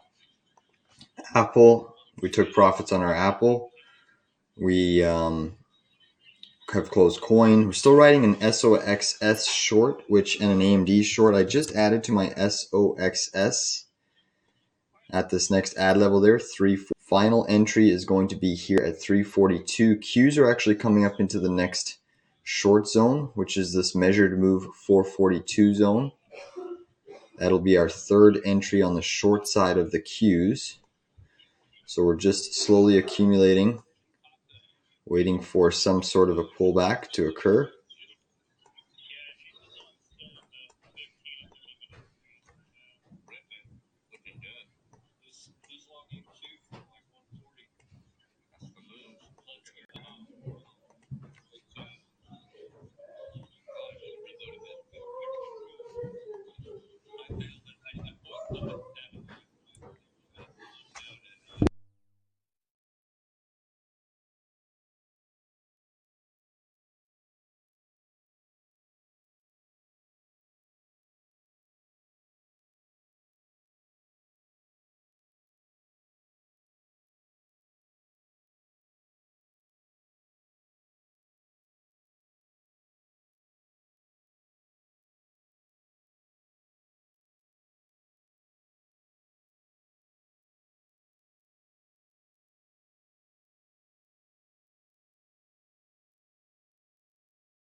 Alright guys, I just added to my QQQ short position there, 442.77 I got filled at, 442.77.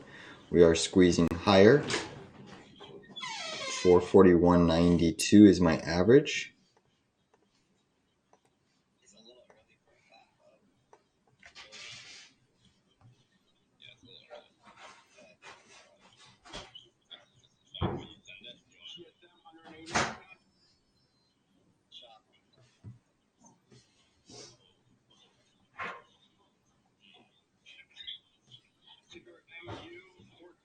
You have Apple starting to weaken again.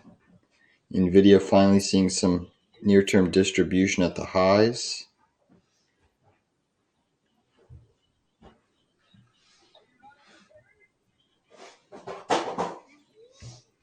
Bitcoin's still weak on the session despite the strength in the market. The Dixie's trying to curl up a little bit here. Gold, silver all outperforming at the moment. Same thing with energy and oil stocks. Oil's up 2.56% on the session.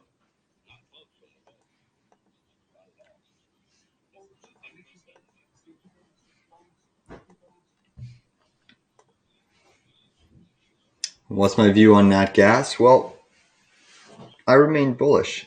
Could it see a pullback? Sure, it could, but I think as long as you remain, the big level for the bulls, they want to remain above 186.7. So we're currently below that. That's the first level of support. But really, if you break below that neckline on the hourly chart basis, then you could potentially have a failed inverse head and shoulders pattern that could see a little bit more downside.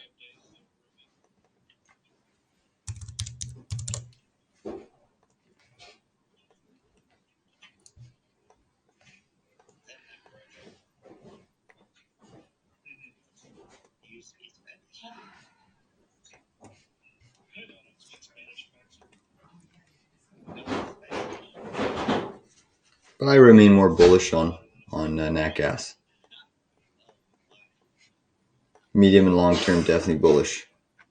Short term, it's kind of just undecided still. You're chopping. I'll actually pull up that chart. Let's take a peek at nat gas, see how it's doing.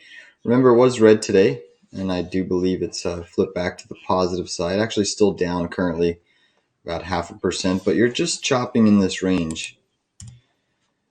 You have triggered this hourly chart bullish pattern, left shoulder, head, right shoulder. But if you lose this little neckline, this downsloping neckline, then it does suggest maybe a move down to gap fill 168. and we'll have to reassess based off of that price action.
So we're still seeing the markets push up here across the board.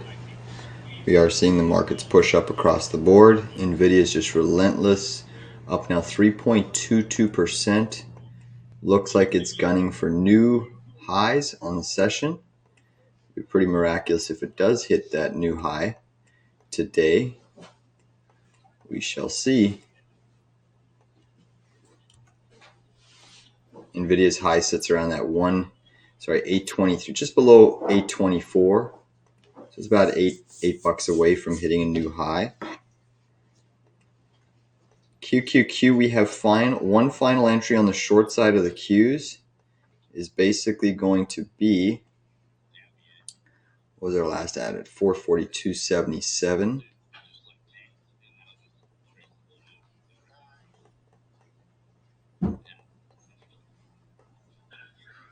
So 443.47 is our final entry on the QQQ short side. It's our final entry.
So oil still remaining super resilient here. Chart, it just hit over $80 a barrel again. Oil still remaining exceptionally resilient. Yeah, the Russell starting to come in a little bit. Qs are also starting to come in just a tad. AMD still remaining strong. Obviously, the beast of a stock is NVIDIA. Tempting to short up here, just with how extended it is intraday. See this 10-minute chart also getting extremely overbought. But I mean, it's a tough short right now with the momentum in this market at the moment.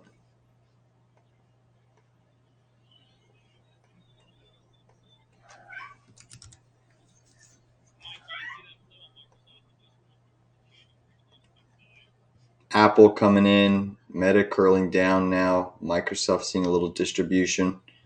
Again, Apple, Microsoft still weak on the session despite the Qs being up 0.88%. It's weird to see both the two largest companies down. Just shows you how much strength there is in NVIDIA and how big of a market cap it's wielding these days and how influential it is in the overall indices. You know, it's showing a lot of saturation from the semiconductors, just becoming more and more saturated and carrying a heavier weighting in this market, which, you know, the more concentrated an indice gets, the more saturated it gets in one specific sector, it opens up and leaves it vulnerable, right? Obviously, we're seeing a huge move to the upside in the indices from the saturation in semis, but it also leaves a bit of a vulnerability if we do correct at some point.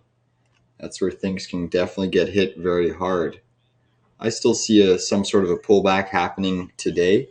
Intraday, we really haven't seen any sort of profit taking yet, but we should see some sort of a profit taking candle by 53. Taking profits off on coin. Interesting to see coin right back to our short level. So should we go back to the cookie jar a third time? We could, but I prefer to just wait a little bit longer to see if coin makes a new high today.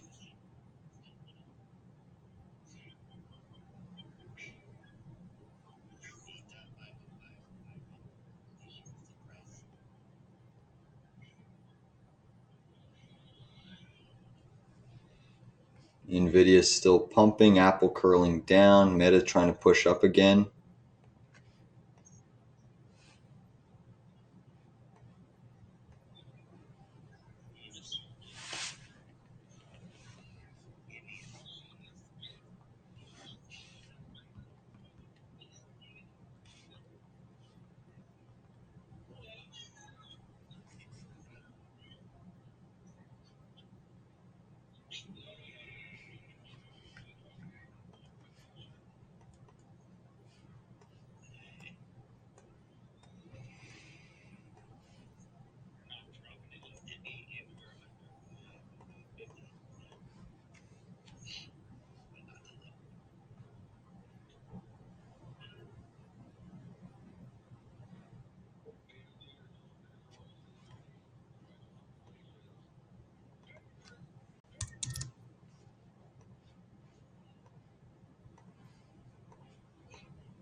So at the moment, semis are what's propping up the QQQ market. It's definitely not Apple. Apple, had that initial bounce and now is weak again. Microsoft really just chugging along on that negative territory. What appears to be in a distribution range. Looks like this is a bear flag forming on Microsoft. Let's look at Google. Googly moogly. That one's also slightly weak on the session, down 0.75%. Let's look at Amazon. Amazon's charging higher here.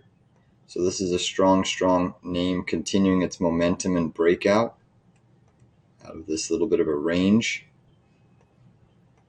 So Amazon's continuing to move higher here. Let's look at Meta. Meta's super extended here. Obviously also breaking out to new 52-week highs on the session. S&P 500 still remaining resilient today at the highs of the session. Very tight range. You have the Russell above that 206 zone. The Russell looks like a nice little short at this zone. It is trying to break out as well, but it's already had a stellar move on the session, up 1.24%. Guys, I'm going to short the Russell here, 206.20, 206.20,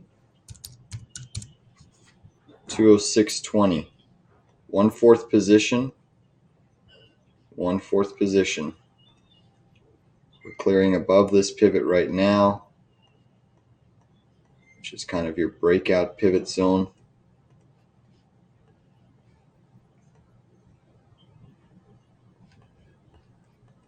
We'll see if we can get above that on the Russell. Basically, I'll add to the Russell every 30 to 40 cents. Every 30 to 40 cents I will add to the Russell.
NVDA is still surging. QQQ still trying to push up here.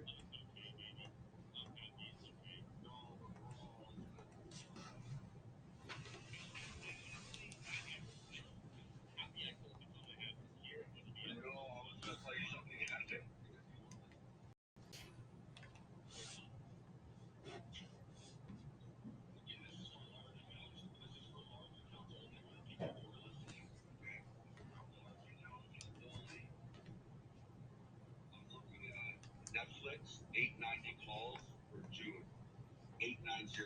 It's gonna be an epic play like the Zone 380, something like that. So QQQ hitting a new high of day. Just pull up Whale Street and pull up yesterday, and then tell me I'm wrong.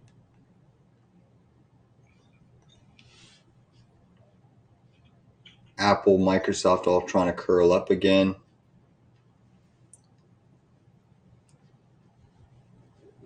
Final entry on the SOX is at 340, so it's about 3 cents away. 340 is the final entry. Almost hitting our next short level on the Qs. Just ever so slightly. The Dixie's trying to curl up just a little bit here on the intraday chart. Still holding firm across a lot of the mega caps.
We are seeing the dollar trying to push up a little bit Again, if the dollar can get back above 104, that's when it applies pressure to the indices. At the moment it's below by about 3 cents, so it's still allowing the markets to rally here. Oil's still at above $80 and consolidating very, very strongly. NVDA still no pullback in sight. Microsoft curling up, Tesla curling up, Google curling up, Apple curling down. Still have the majority of sectors green. Transports are under pressure due to oil being strong. Financials are weak. Staples are weak and utilities weak. The rest of the sectors are outperforming. The best sector of the day is energy, XLE. Second best is XLK.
Bigger decline in the Russell coming into the picture.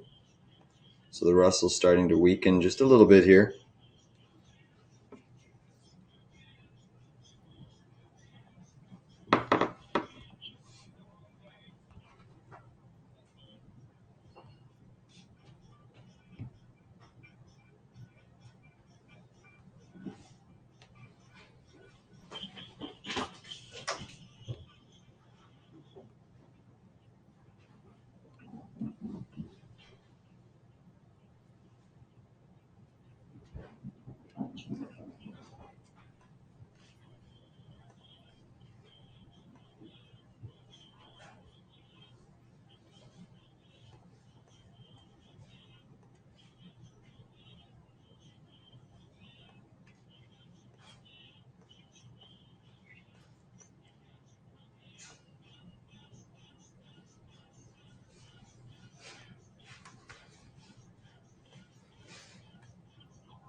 And accumulating Intel for the gap fill. Let's take a look at Intel.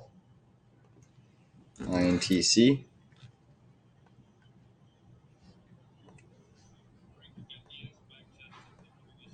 Yeah, I mean, it could want to push up there.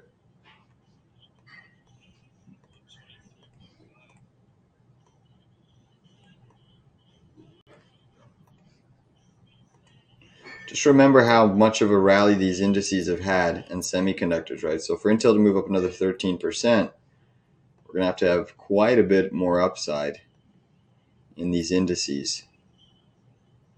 But as of now, I mean,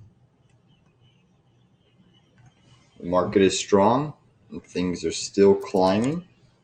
Big decline in the Russell, guys. So that one is working out nicely off of that 206.20 short zone. Already almost in the money, $1 on the trade, so 56 cents. So let's see if we can get some more downside. Still waiting on the Qs. Really, NVIDIA's just hasn't had any sell side pressure. Still waiting on the semis to give us some sort of a pullback. You know, it always hits a point where it seems that a lot of these stocks and tickers aren't going to pull back.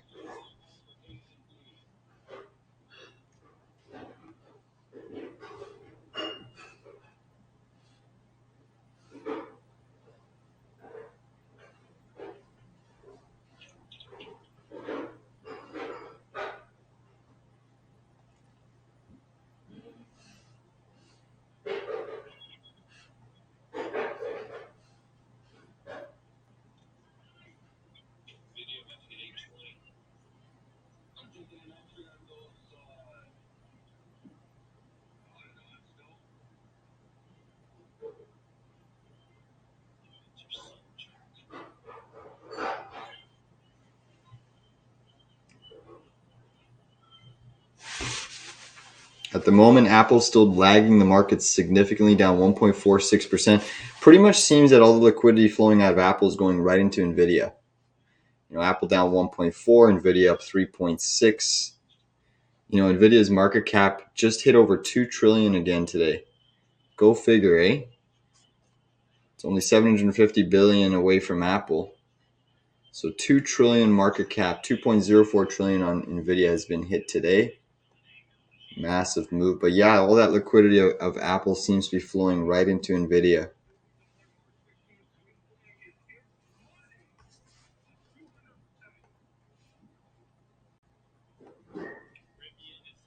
Yep, it is unreal.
Oil almost up 3%, guys. I don't know if the market is really pricing in what oil breaking out here means. You know, we've had this huge hoorah rally in the indices, and oil is breaking out above 80 a barrel. That's super inflationary. Super inflationary.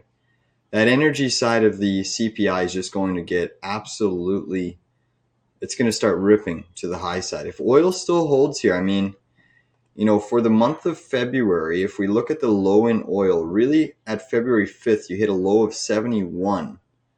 You know, at the start of February, your low was 73.80.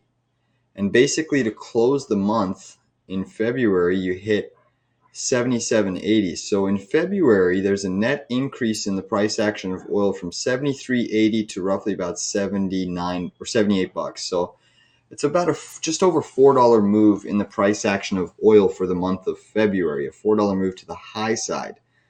And now we're actually pushing up at the beginning of March. So when we look at the next CPI numbers in February, we're going to have a higher print on the energy side front. That's probably a guarantee. Unless they cook the numbers somehow, like there's no way the energy side, especially when you compare it year over year, is going to come in lower. And we're already also starting the month of March moving higher here. So I find it so interesting that, the market was so vulnerable to inflationary numbers, and now we're starting to see that CPI, PPI number, and then obviously the core PCE yesterday came in better than expected. So markets are in this exuberant rally, but I just don't see inflation coming back down to that 2% target with oil getting back above 80. So I think that there's still a risk that the indices have to reprice a little bit. I think people are just piling in on tech. Small cap trade is working out nicely right now. I am going to put an in the money stop here at this 206.03 zone.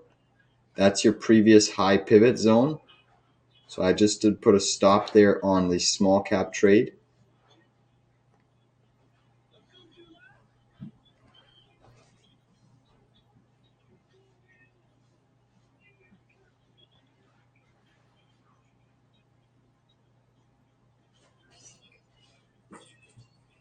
First little 10-minute candle, red candle on NVDA for the last 40 minutes.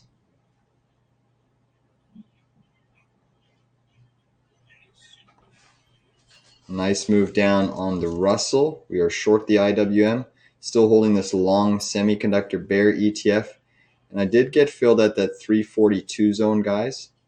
So it brings our average down at 349 on the semiconductor day trade. So 349 average.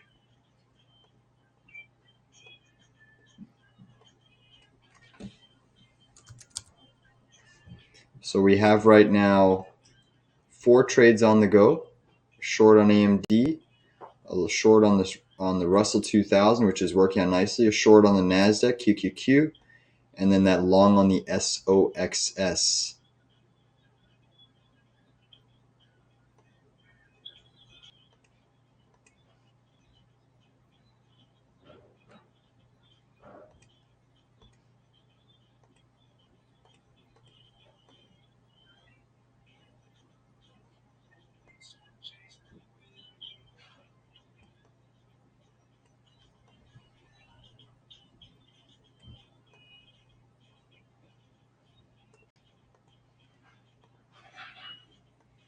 Oil's still just chugging along, guys. Oil's still just chugging along.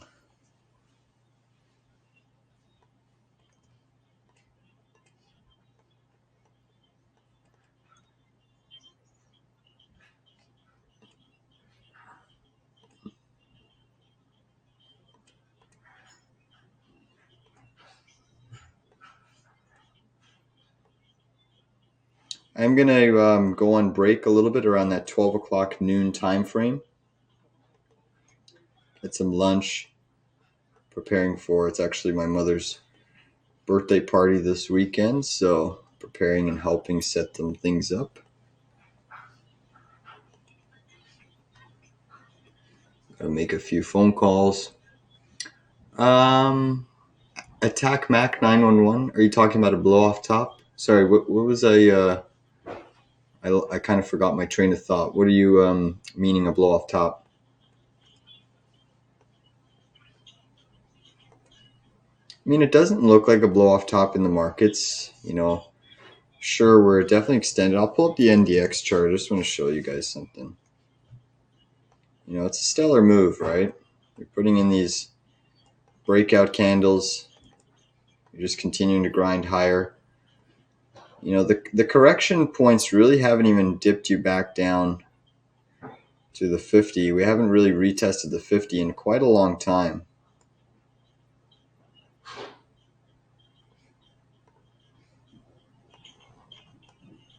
Still super extended on the weekly chart as well.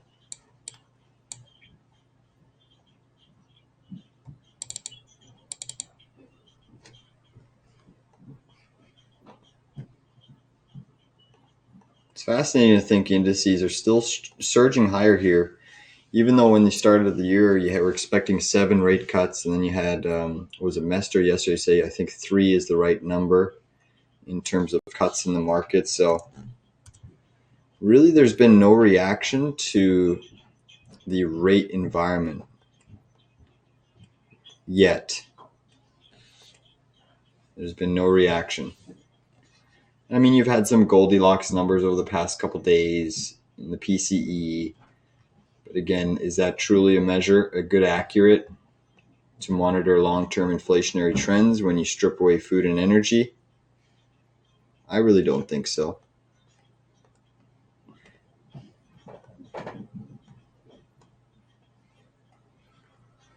Oh, and I forgot we're writing those 107 XOM calls. Those look pretty juicy. All right, so Apple trying to test and look like a new low of day is in place. Apple is coming in just a little bit here. Microsoft too. NVIDIA is still remaining up on the session quite nicely. JP Morgan still negative. Weakness in Monster, Coca-Cola. The Jets are down because oil's ripping. American Airlines, so weakness across a lot of those transport stocks due to oil absolutely flying.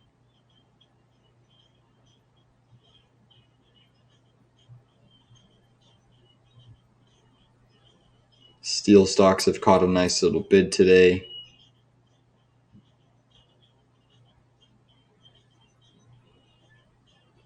XBI up another 3.6%.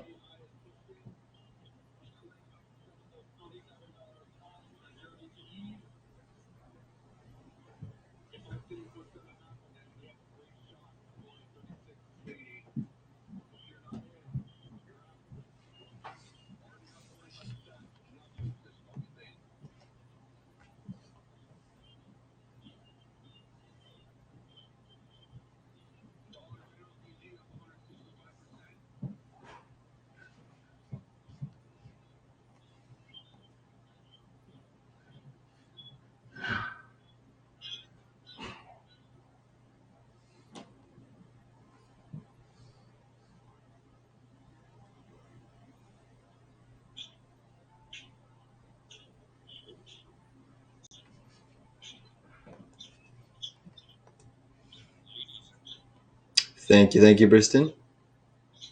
Gold is doing well. How long? Yeah, gold's up to 2,080 here. 1.7% on the session. Silver up 1.98%. That's just because yields are weak and the dollar's weak. So you have both the tailwinds in place for gold to do extremely well right now.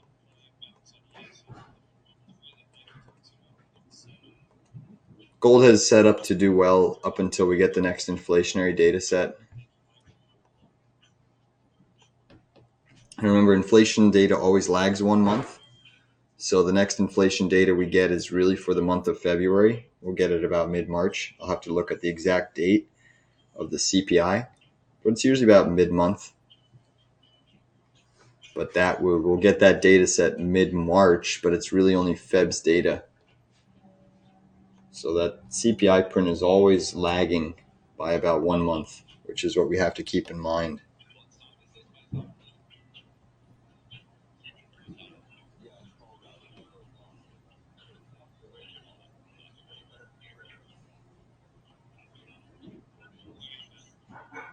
Now starting to see NVIDIA just weaken a little bit here.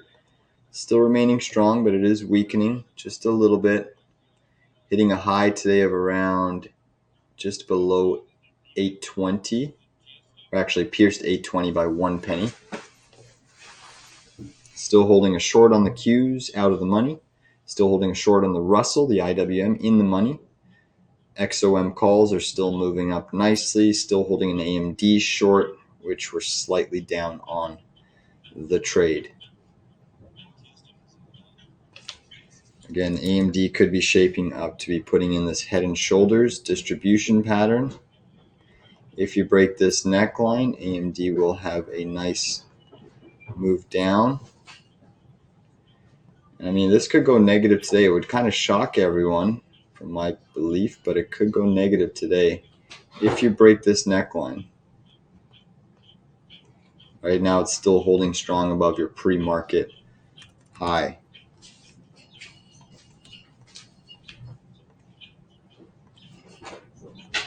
Just going to remove some of these key moving averages.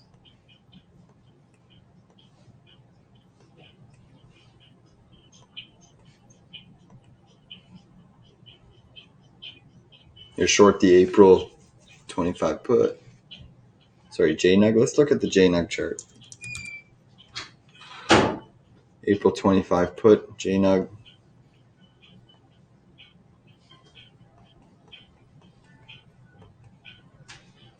Yeah, not a bad entry. Not a bad entry. I mean, really we got to look at, is this the junior? Yeah, junior, right?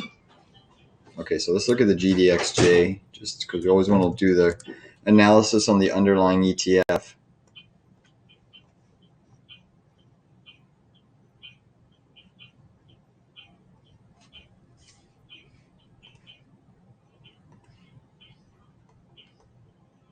So you can see you're hitting your first resistance is this first Fibonacci minimum bounce zone, retrace zone.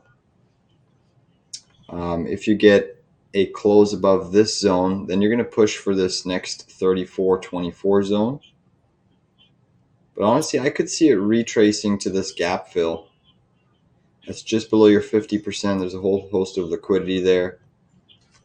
If we look at gold, got above that neckline.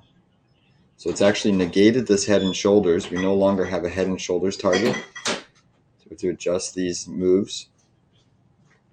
Still a lot of resistance in this 2080 range. Definitely is. And I mean, I still remain more bullish on the dollar at this point in time. Dollar still holding above that EMA 113, still triggered that inverted head and shoulders. And I think that the dollar is going to have to be forced to go higher. It's going to have to be going higher here because of oil.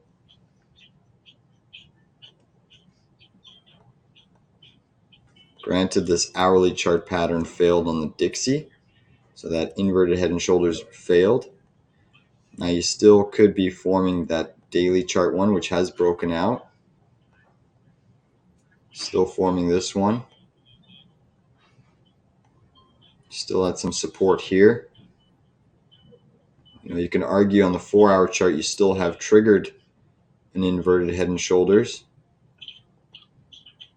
And all you've done today is retrace back to that neckline. So there's still a potential for the Dixie to move up here. Let's look back at the Qs. Qs are still charging higher here.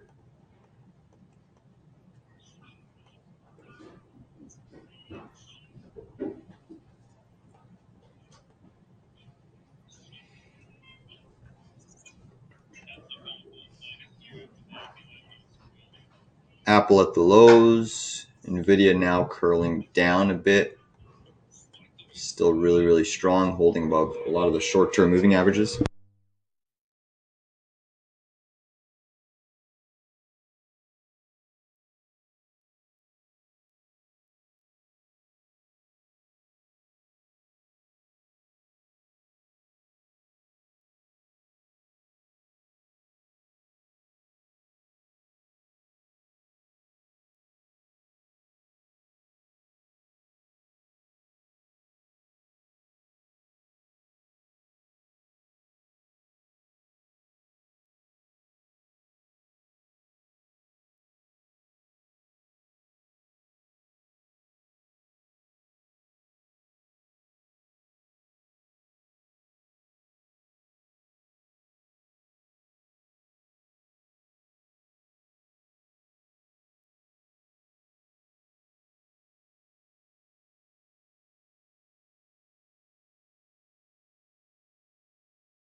Yeah, that should be a really good trade, that JNUG.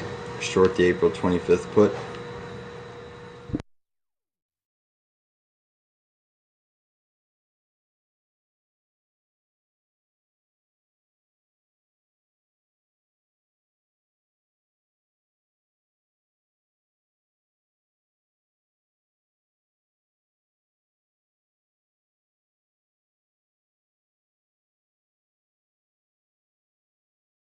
So they're trying to push NVIDIA. NVIDIA did briefly make a new high there. They spiked it. Almost added to my QQQ short, but it did not quite get there. But they spiked NVIDIA up quickly, making a new high on the session.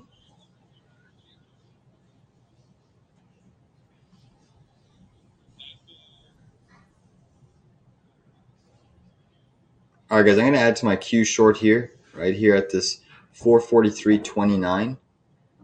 So it brings up my average now to 442.40. 442.40, we are short the Qs.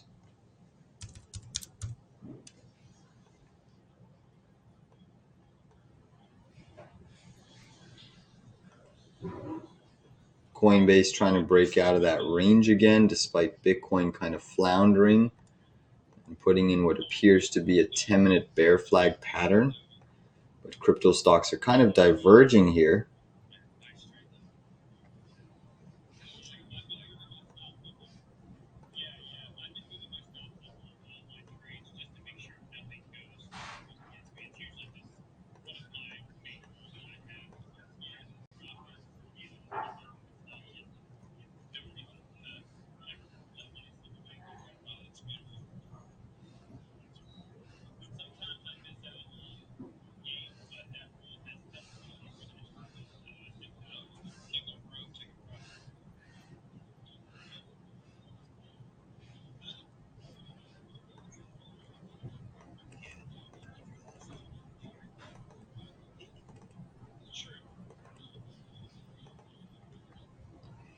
NVIDIA PE trading at 68.67.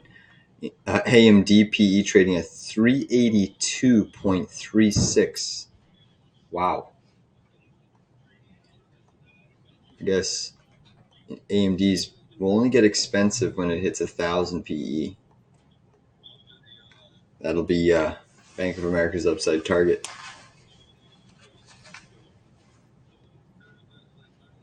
Scrolling through things here, you do have copper up on the session today. Again, financials still under pressure.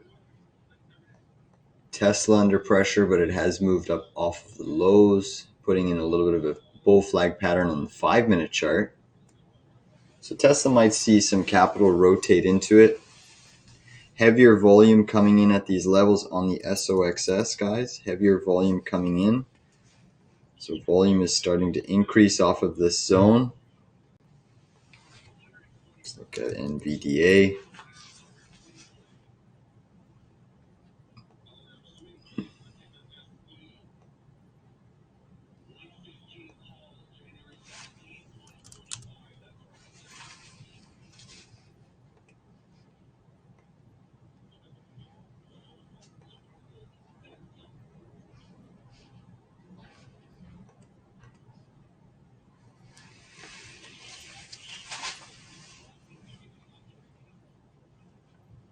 Thanks, Ram.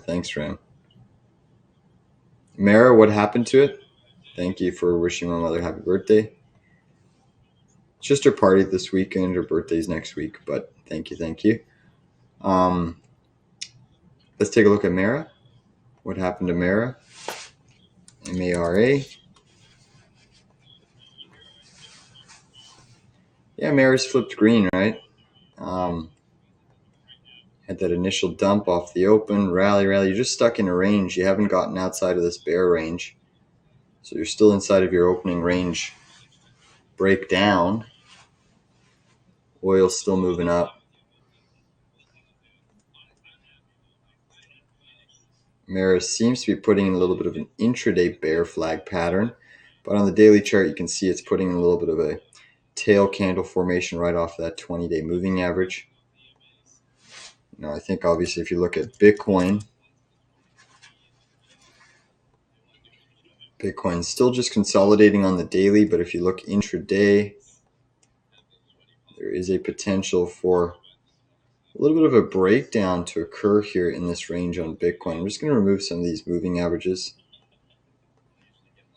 We'll keep the EMA 113, but just like Bitcoin broke down here, it's shaping up to be a very similar pattern. Bitcoin could potentially break down. I still see a move down to 59,000 on Bitcoin.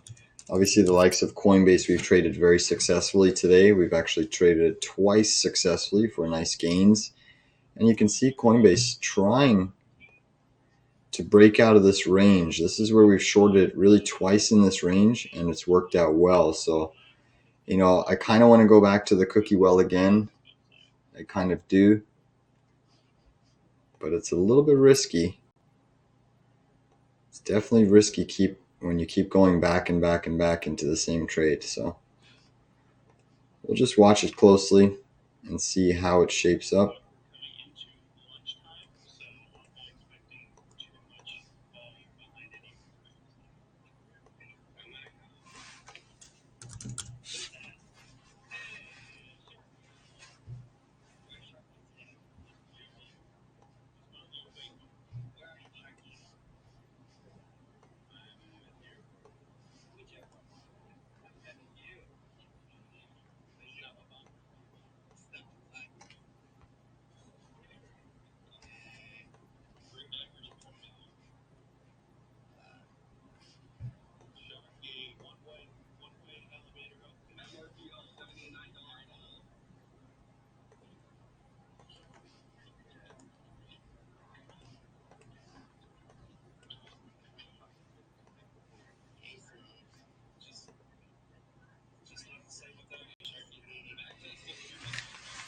So again, just a quick sector update. Financials down 0.2, staples down 0.1, just over 0.1%, 0.17. Utilities down 1.1. Energy still outperforming, up 1.52. Oil is just chugging along now at $80.30 a barrel. I'm putting in a new high of day.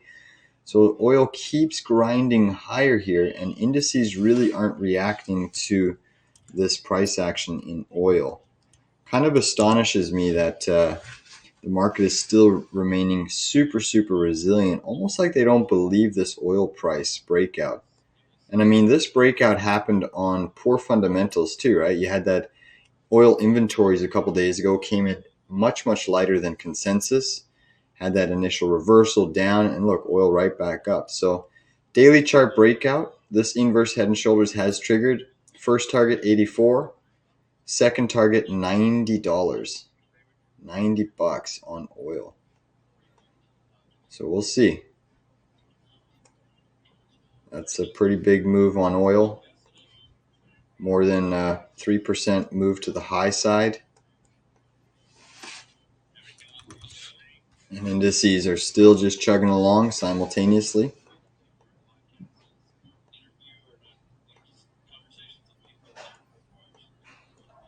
Even miners, GDX, typically oil being strong is a headwind for them. Obviously, their underlying assets are keeping them elevated with gold and silver being up on the session, but their biggest input cost is their energy costs. So you can see GDX has triggered a head and shoulders, and downside target has not been complete and fulfilled yet. Obviously, if you get above this neckline, then it erases this head and shoulders. Right now, we're basically just almost tapping this neckline. So that's certainly interesting.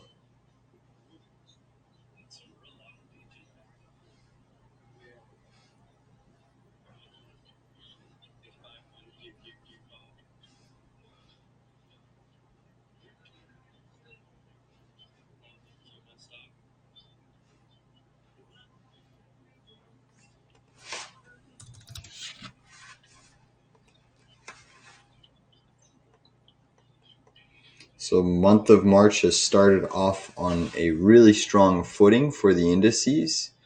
For oil, weak footing for the dollar,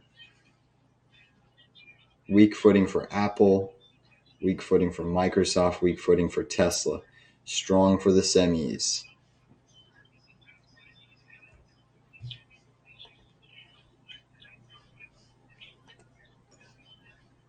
Nice little sell-off coming into the Qs here, guys. A little bit of a sell-off coming in.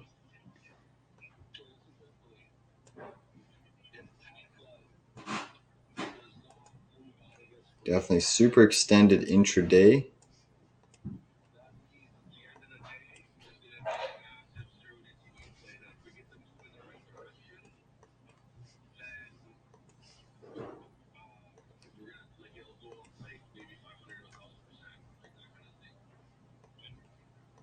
I could see the Q's pulling back all the way today. Simple correction would be to 441.50. 441.50 basically puts us back in this consolidation range.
We are seeing NVIDIA starting to fall a little bit harder now. Same thing with the Qs. We still remain short the Qs, long the SOXS with an average of 3. Sorry, let me just pull that chart up there. So average of 349. We are slightly down on the position. AMD, our average is 195.31. So again, as the Qs fall, likely these semis will also fall. NVIDIA finally starting to see some rotation of capital. Tesla's trying to hold up here. NVIDIA falling here.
So a little bit more profit taking coming into NVIDIA here. You see NVIDIA is starting to see a little bit of profit taking at these highs, just before that previous all-time high. Still remaining in a very strong daily uptrend today, but we are seeing it a little bit of profit taking. AMD, I have 197.5 puts expiring today. Will it print? Break even is 195.56. 197.5. Let's look at AMD. I know it's been one tough trade, AMD. Still super extended. Let me just go to a larger term time frame. So I just see AMD just chopping in this channel. This is the channel that AMD is stuck in. Basically, we are losing pre-market highs, so that's never a good sign for a stock, especially when AMD had the ability to stay above pre-market high here. Had the ability to stay above pre-market high here, and now it's losing it. And one thing I'm noticing is when we position the Qs here and AMD, notice the Qs, AMD put its top right around here, kind of in this vicinity. The Qs ended up making higher highs, but AMD put in a lower low. So that's showing a slight relative weakness in AMD at this point in time, which means that if the indices start to sell off, which I think we can get back to 441.50 on the Qs, so I have mapped out, if we sell off, AMD is going to underperform during the sell-off. So it should see more weakness in comparison to other names if these Qs break down, because Qs pushed for new highs, AMD didn't push for new highs. So I still think that there's a shot that we trigger this head and shoulders on the intraday chart. You know, your break even is what did you say that was, Ram? 195.56. 195.56. So you're looking for a move. Basically, I mean, I'm holding common share short for this day trade at 195.31. So you're slightly above me. 195.56 is right around that white trend line zone. So yeah, I think you could break even. I do think that that's a possible scenario for sure. I do. I even think those have an ability to get in the money a little bit.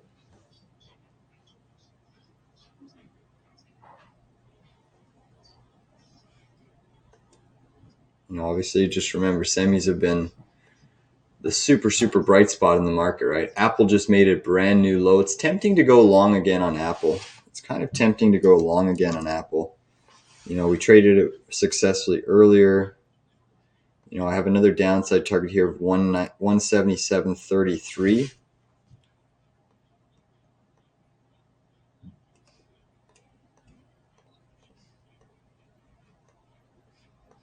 Apple should make a little bit more of a new low here, even though it's getting really oversold intraday. It should flush a little bit lower here. You know, I mean, that's a nasty move. And again, it's really odd to see these markets storming, roaring, and soaring with such weakness in Apple.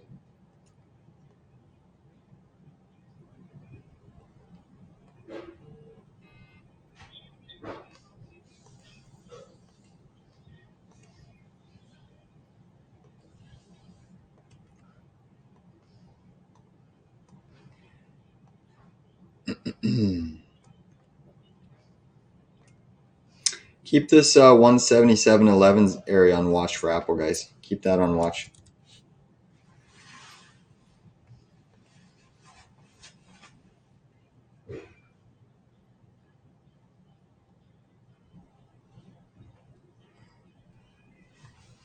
NVIDIA is still coming in now.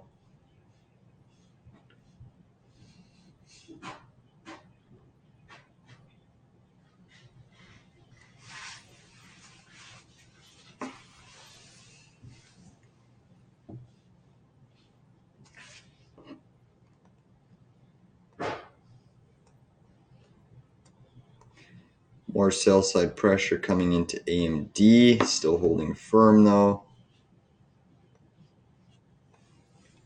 NVIDIA is really coming down. Tesla's having a divergence and breaking out. So as the indices are selling here, Tesla's actually firming up and trying to break out of a bull flag pattern. It is actually breaking out of this flag pattern. So now you're seeing some money rotate out of semis into Tesla. It's a nice little breakout as the indices are falling. Relative strength is being observed in Tesla, which means that we're probably going to push for this gap fill around 201.80. So nice. So maybe we're finding some sort of a local low here.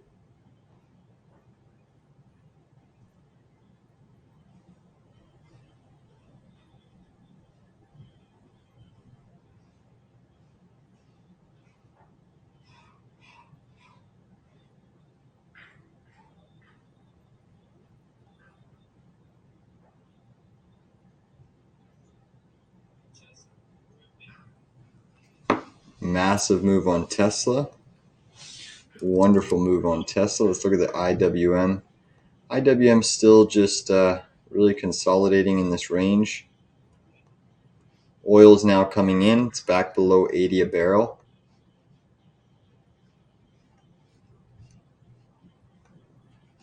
Dollar's falling. Google curling up. Tesla curling up. Apple still weak. Again, 177.11 on Apple. I do like it for a little bit of an accumulation long. Do like it a little bit of accumulation long.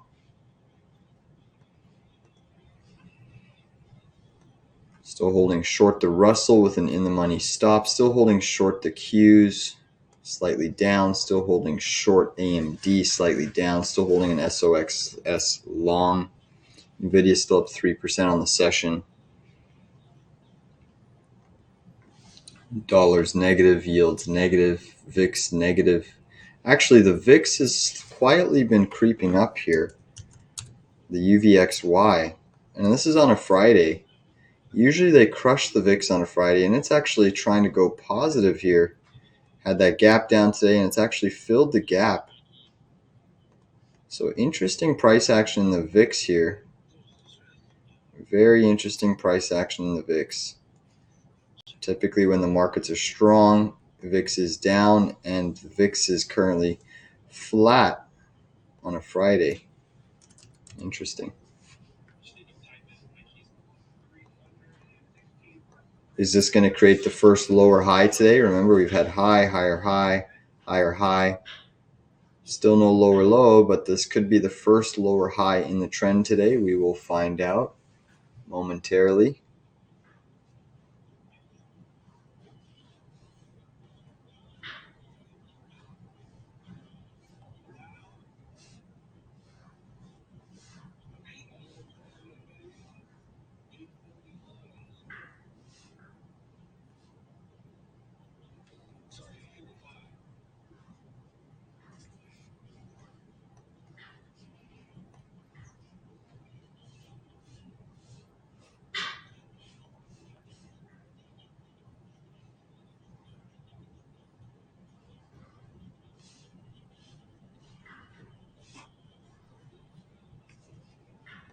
Qs are pushing for a new high.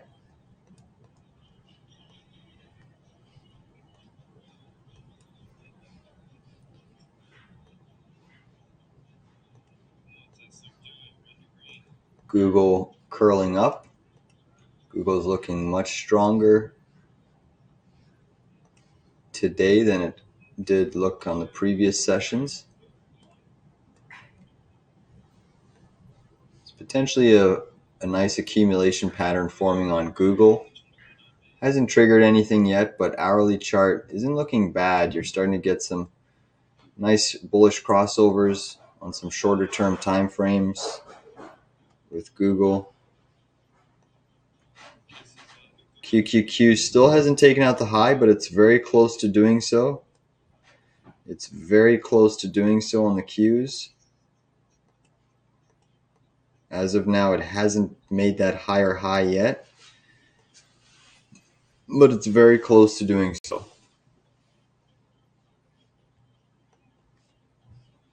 AMD pushing up.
So QQQ did blast through there, made a new higher high.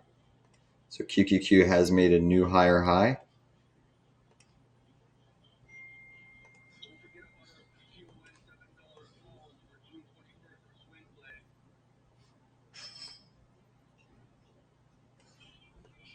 See if we blast through the high of this channel.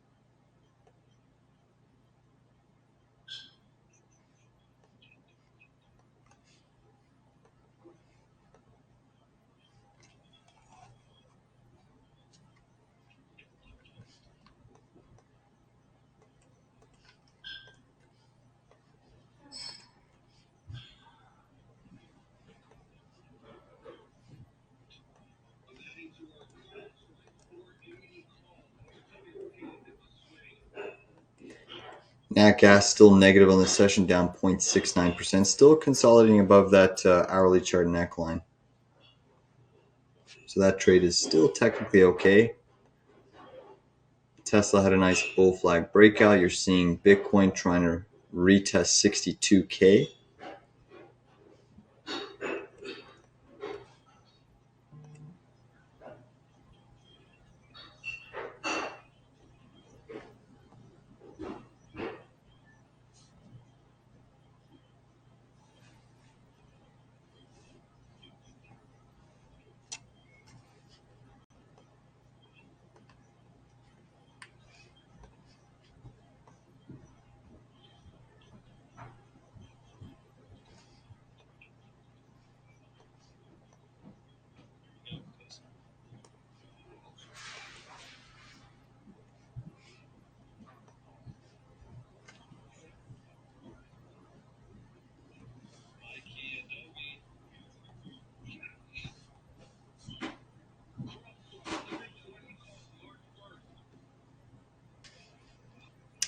Some of the high-flying volume names, SoundHound trading the most volume today, 95.82 million shares. Let's take a look at that chart, SoundHound.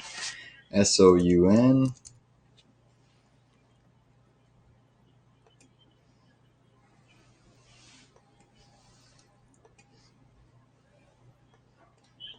The SoundHound's been an absolute magnificent mover. Had that big gap down on earnings. It has rallied and recovered a little bit off of the lows today, but still down on the session 14.15%. You look at NYCB. That one's still down on the session, about 23.9. That's trading the second most volume.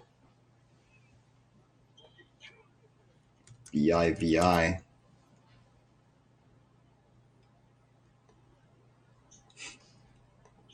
Big reversal on this BOVI. BioV. Still up nicely, 50%.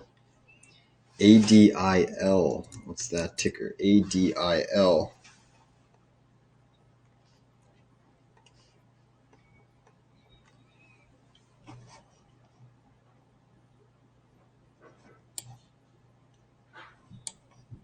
This ADIL Pharmaceuticals actually appears that it probably could go higher. Does appear that way.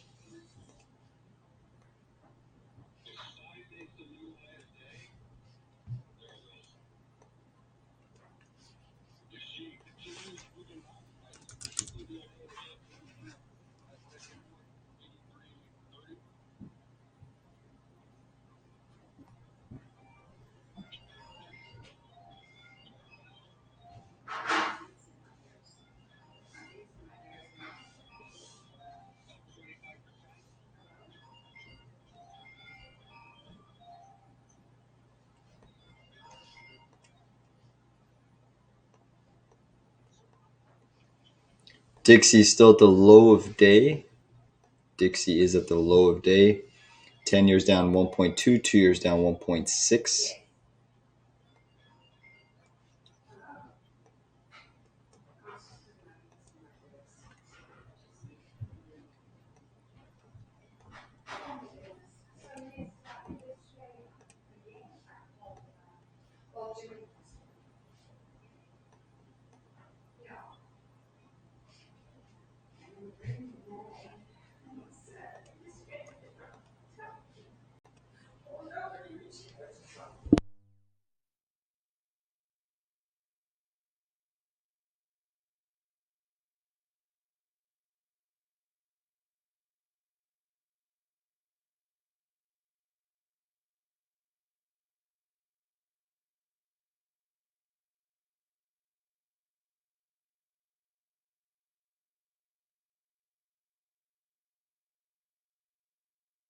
Let's do a quick volume check on the markets today. So right now it's 12:20 p.m. So we could pretty much double the volume from this period. So SPY trading 25.8 million shares. So probably going to hit about 50, 60 million. A little light. That's kind of light today.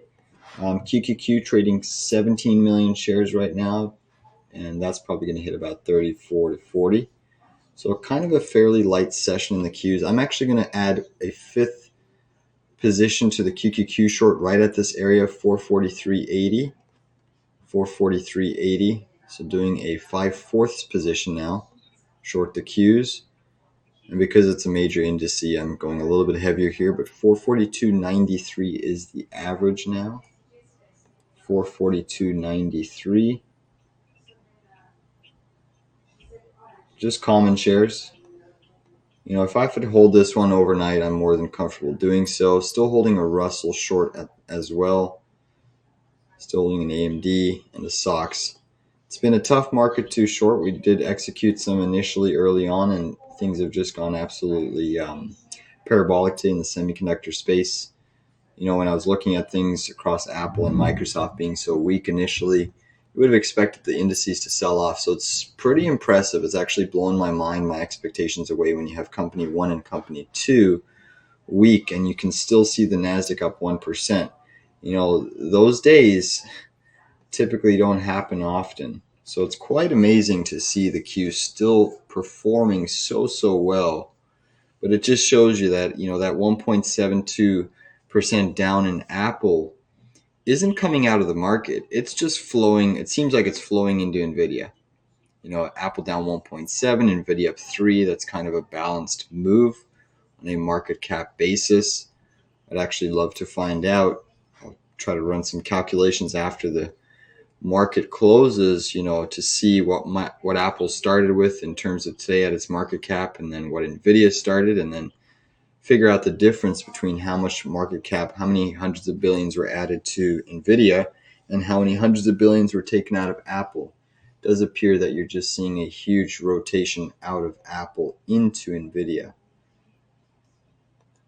And it's surprising because, you know, even with Apple's announcement of dissolving the EV division and transferring all their engineers to the AI program, pretty amazing to see that the market is not liking or really believing Apple's AI story.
So QQQ still grinding higher here. QQQ still grinding higher. No sell side pressure really in sight. Qs are making new highs. NVDA not making new highs yet, but it's having Microsoft and Apple push it up. Tesla continuing to curl up. Meta still near the highs. Amazon still near the highs.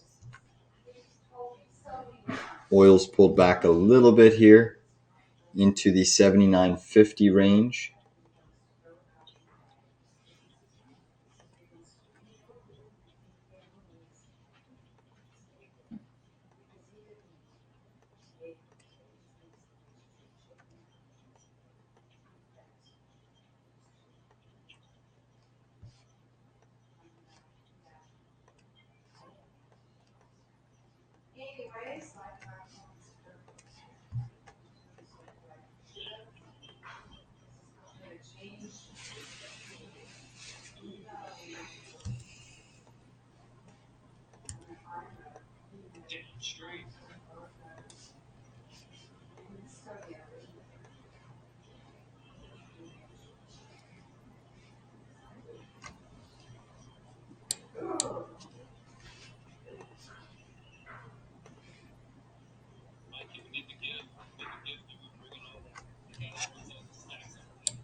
So QQQ daily chart, if I pull this up here,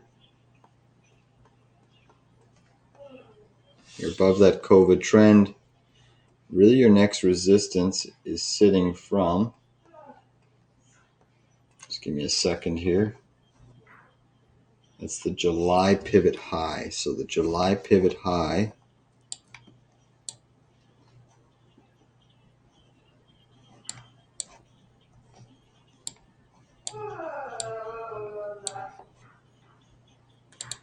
erase that trend line.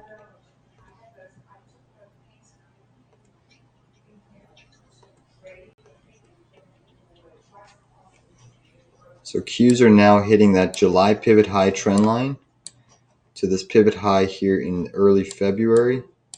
You're now into this zone on the Qs. You're hitting that trend line of resistance. At the moment it is trying to push through it, and it is above it.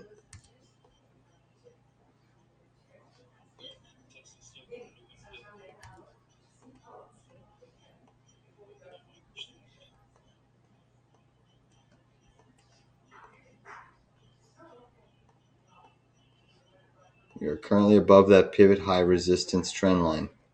You're just doing a little bit of a peekaboo above it. But we'll see if we start selling off into it. Apple, Microsoft still ripping here. Meta curling down. Google, Amazon curling down.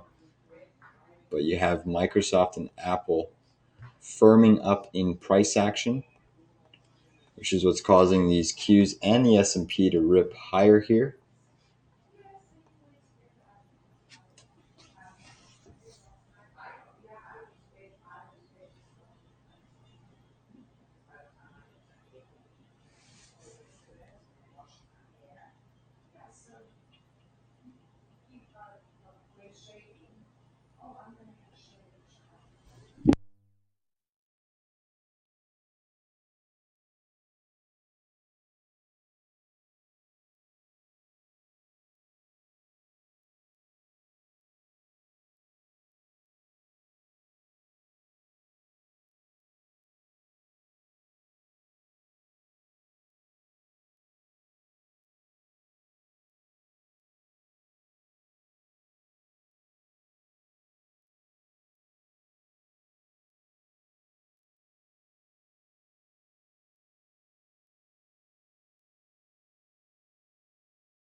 All right, guys, I'm going to take a little bit of a break here.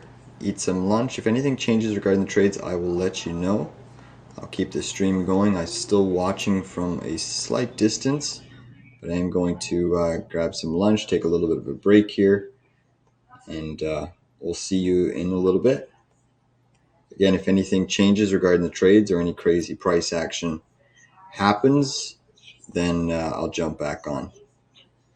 Only a few steps away. We are seeing a little bit of sell side pressure. Notice it's coming right into this trend line, that daily chart trend line. Thanks, Attack Mac.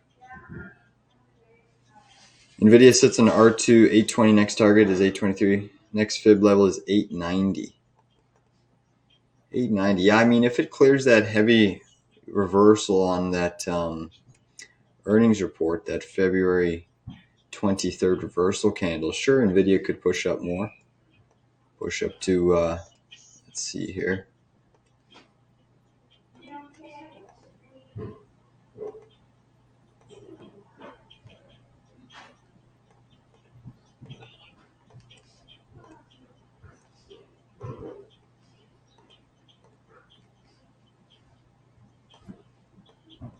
What's funny though, I mean, from this whole AI narrative, right? Just a quick little insight that I've observed is AI has been the talk of the town, no question, right? Anything with AI has done extremely well, really, really well, from AMD to SMCI to NVIDIA to AVGO.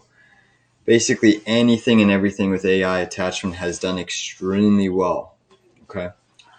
So are we now getting into a stage where the AI theme is wearing off? The reason I say that is because look at Apple, right? Apple's still down in the session 1.5% after discussing their AI plans. So are we reaching almost this peak in AI hype? You know, typically with Apple announcing a massive new division, continuing to follow the trend in the market, we're not really seeing positive reaction at this point in time. Obviously, you know, if Apple turned positive today, regained and made a bullish reversal, that would be a different story. But as of now, are we seeing and witnessing the near-term euphoria and peak in AI hype? You know, most stocks rip on AI, and we're talking about Apple here. It's still a second largest company, right? Still a huge weighting across all the indices, still Warren Buffett's largest holding. Maybe Warren Buffett's selling some shares out of Apple and putting them in NVIDIA now that it's reached a $2 trillion market cap. I just find it interesting that that Apple really hasn't caught a bigger bid that it has after announcing an AI theme.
Hey guys, welcome back here to the stream. So the markets have just gone absolutely parabolic here.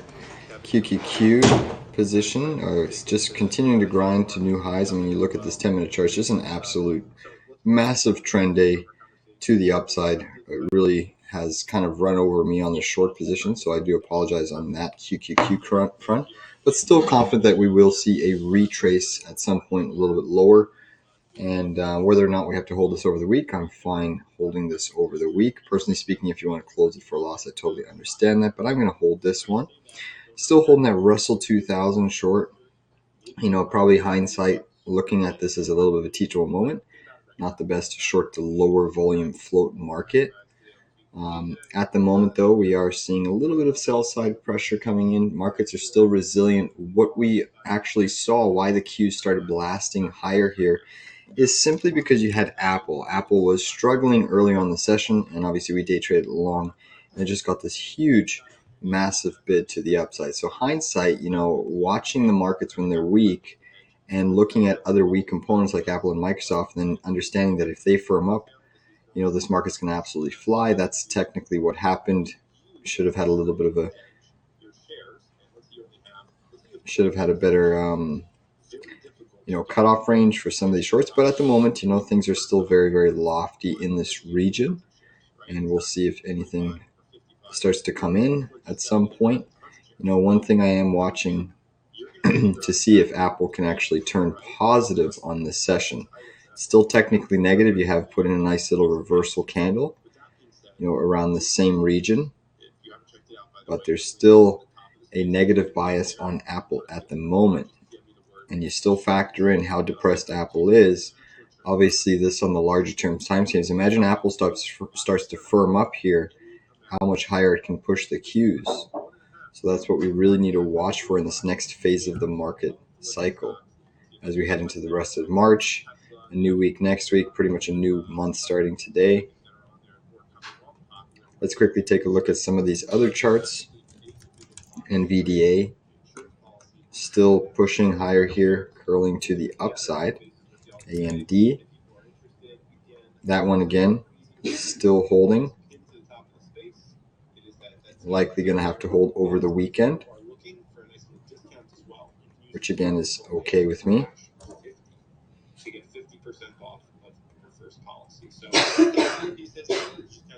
But pretty exceptional move when you look at these 10-minute blow-off moves. Pretty exceptional. We hit a high on the RSI intraday of 83.41 on the 10-minute chart.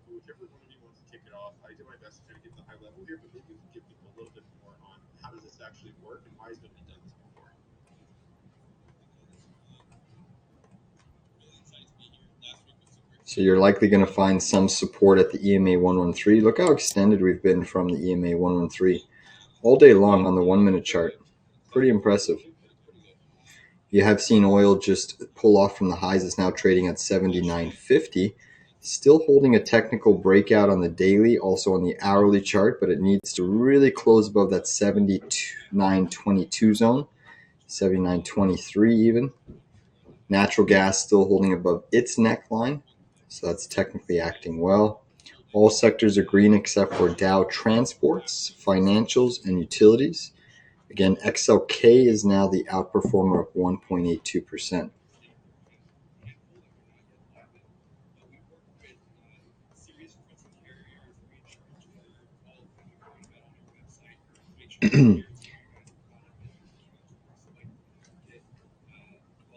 I'm going to wrap this stream up a little bit earlier today to plan for my mother's birthday celebrations. Bitcoin's holding firmly up 1.5%. You have SMCI up 5.3, AMD up 4.9, Microsoft up 0.31, so still underperforming the NASDAQ. NVDA up a whopping 3.79%. Apple still down 0.45%. S&P up 0.92, Russell up 1.1, NASDAQ QQQ up 1.58%. Some of the biggest S&P 500 movers. Let's just scroll through some of these charts here. We got NTAP up a whopping amount. Let's look at these daily charts.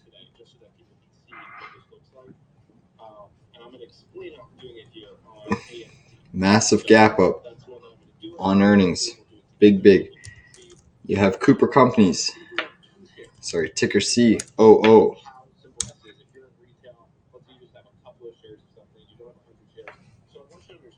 Massive technical breakout to the upside. Let's look at the weekly chart of Cooper Companies. Pretty darn technically sound. I mean, this company looks like it's triggering a massive weekly inverted head and shoulders. I would definitely tuck some of this away in your portfolio on the long side. Look at that massive weekly inverse breakout. It's pretty picture perfect. This would be in a textbook. If you had to make a pattern on inverse head and shoulders, that would be in a textbook.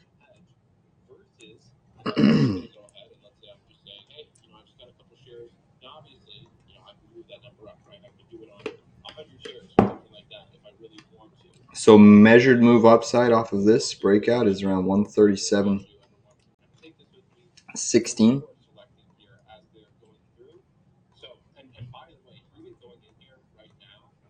Pretty strong. You also have AVGO up a whopping 7.5%. Western Digital, WDC, pushing to the high side here. Also another breakout.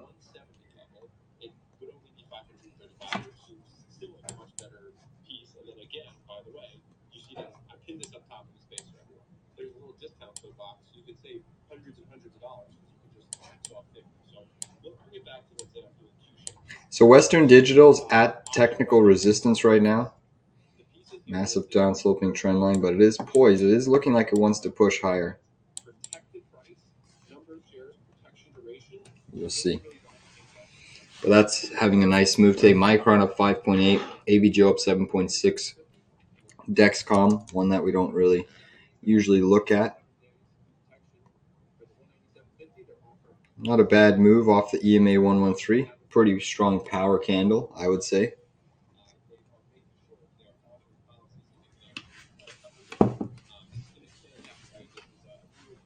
Is Dell a buy today? Let's take a look at Dell. I know we looked at that earlier. Again, I remember what I said about Dell is yes, it has had a breakout on earnings. I would just really try to see if it can hold. At least we have our first daily chart support pivot, right? This is your range that you've been chopping in right now. It would be very bullish if Dell can just chop sideways and consolidate on lowering volume for a couple days. Then I think we can move up. But realistically speaking, I mean, your breakout is now this pivot above. Your breakdown is this pivot. So I think as long as you stay above this one, what is the low on that pivot? 116.45, then you have a strong chance of moving higher on Dell. You likely will get a continuation move, but let it reset this RSI a little bit off this gap up. Let it come down a little bit.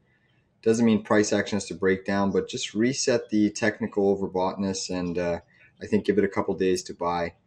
Other than that, it does look poised to go higher, but it just needs, I think, a little consolidation. 89 RSI on the weekly. It's never traded that high. So don't chase it. I think you'll get a better price if you wait 2 or 3 days. You might float to the high of this candle, then back down to the low, and then back down to the high, but I think you can buy the low.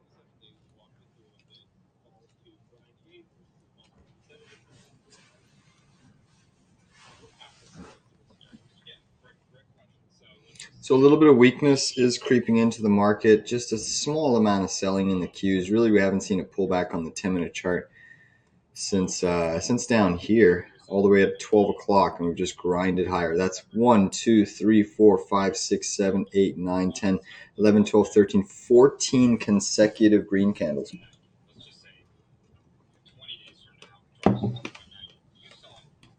How cool is that to see? 14 consecutive green candles. It's a little bit of a trend. All right, let's keep scrolling through some of these market movers, unless, there's probably some other questions if anyone wants to ask any questions about other tickers, feel free. But I'm just going to keep scrolling through here. We also have KLA up nicely. KLA up really nicely on the session. Daily chart, take a look at that massive gap up. Every stock was pretty much gapped up today, and a big rally. Massive zone.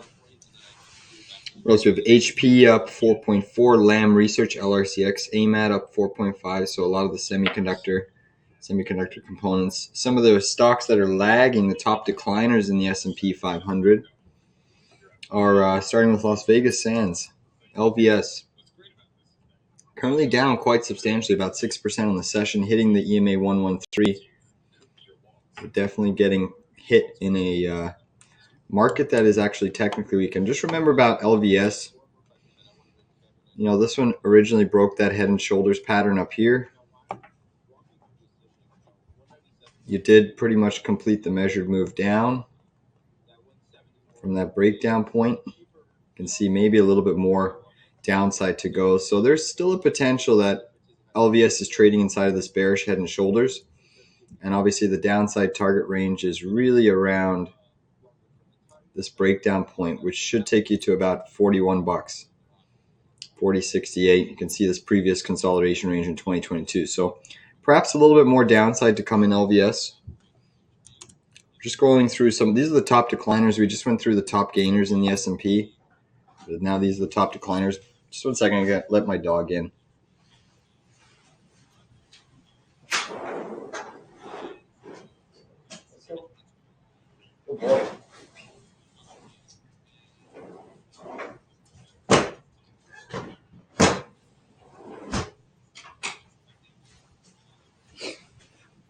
Okay, so let's see what we got here.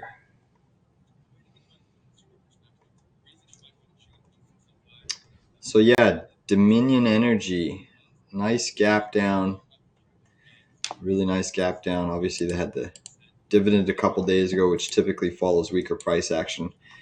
You know, if this starts to curl up and form a right shoulder, that's bullish. But at this point in time, it is looking like a nice solid rejection off of this EMA 113, and that does open you up. If you lose these pivots, you go right back down to these 39, this double bottom zone. Fill that gap maybe down there. It's another one. EXL Energy, Hormel Foods, Wynn Resorts, they're all weak. Zoidus, Pan W, we looked at that earlier. So, you know, it's punishing. There's a lot of people that caught the Pelosi news late, and it's kind of punishing them now to chase them. A lot of people chased up here thinking it was going straight to gap. Obviously punishing late chasers. Still technically on the EMA 113. There is support here. There is technical support. And I mean, for most earnings that gap down, this is a pretty decent sized bounce. Nice pullback. Very balanced. Could still push higher. Pan W. Let's see what else we have. Best Buy under a lot of pressure, down 3%. BBY. And then you also have Molina Healthcare, News Corp, Starbucks. We'll take a look at Starbucks as well. Now trading around that $93 zone. No real trade setup here. I mean, you tried breaking out on the weekly. Still having a positive week despite the weakness today. You know, the week is still slightly green, so that's at least a positive sign for Best Buy. But yeah, you clearly got rejected off of that breakout there. Tried gapping up. Nice little reversal from the high with continuation down. So I think you would probably wait for this to retest that EMA 113. You know, you can arguably say, though, if you draw your little short-term trend line from here to here, look at that. You're still above that zone. So this is technically just a retrace back to the breakout zone. So, I mean, that's still technically okay. You can actually argue this has triggered a bullish breakout. I don't mind this chart. As long as you stay above this, this is actually a good risk to reward setup. And you simply use this neckline as a stop loss on the long side. So you know what? I'm going to keep that one on watch. I may even issue an alert. We shall see. I just want to calculate something here. So it's about 30%. So you broke out, you closed above again, and then you're now selling off on earnings.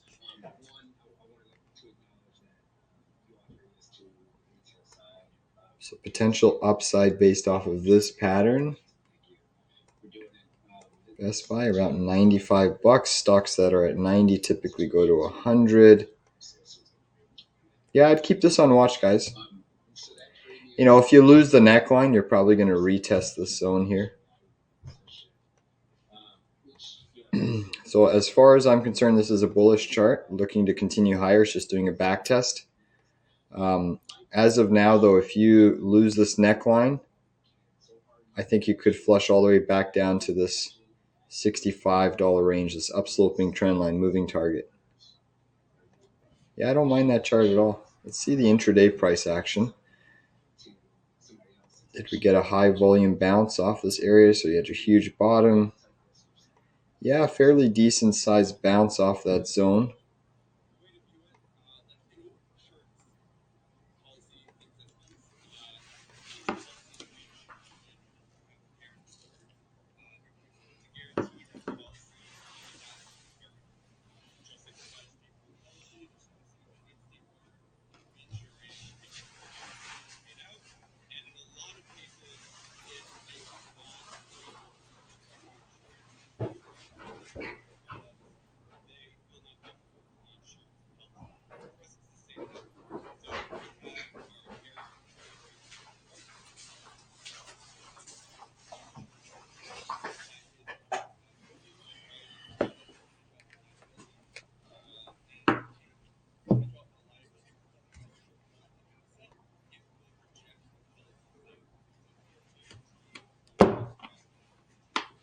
So update on sound has made a golden cross.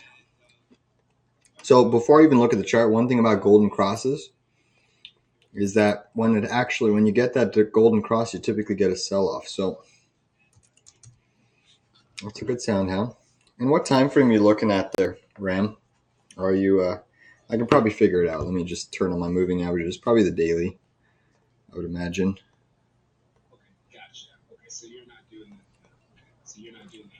Let me turn the EMA 113 off. So you see Soundhound is what he's talking about is this golden cross here, the 50 moving average, daily moving average intersecting with the daily 200 in an uptrend.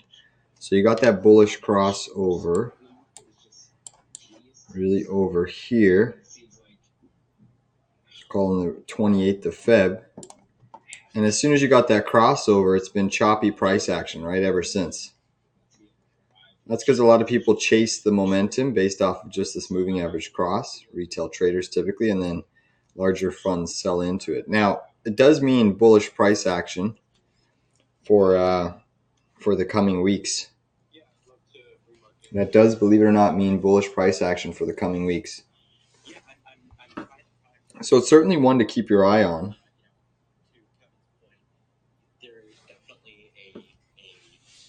Certainly one to keep your eye on. Does point to higher price action.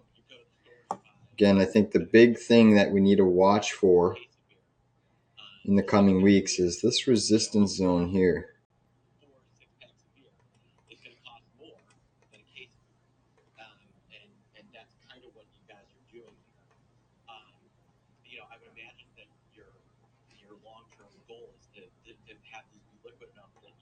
So I think as long as we stay above this range, that's a nice technical breakout. I would love to see a retrace to about this 510 level. That's where I'd maybe look at picking up some longs. Let's also just throw on a retrace.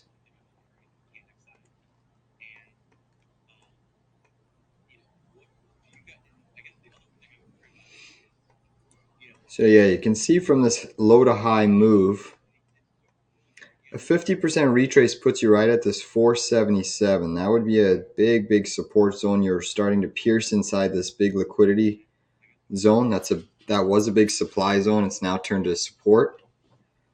So anywhere between, I would say, this $5 and $4.50 is a big zone. I would say leave yourself maneuverability all the way from 5 to about 4. That's kind of your big buy zone. But yeah, I think 50% retrace at 477 looks very mouthwatering, in my opinion. This should trend higher, though, off of this bullish cross, golden cross.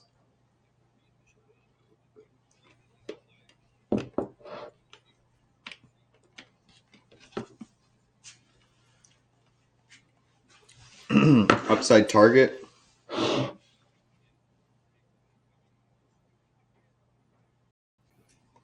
But typically let the consolidation work that cross. You never really want to buy the golden cross. You're actually more likely to short the golden cross than to buy it. But typically, 1 to 3 weeks after, that's when you get more positive momentum. So, you've had now a downside move off of that golden cross. So you see you're slowly working out those late chasers. It's a tough chart though. Where this can go. This one,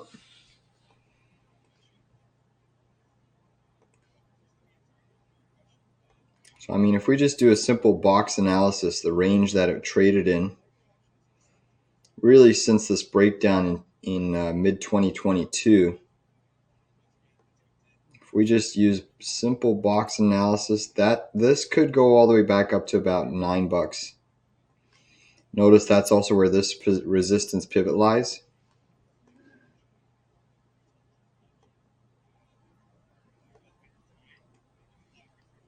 And you can see that huge spike almost took us there. We were almost trading there already. So I think there's a great shot of a retest, at least to the high pivot, which honestly from here, it's about 35%. But let's just keep in mind, that SoundHound has AI in their name now. Is it a justifiable move for this company?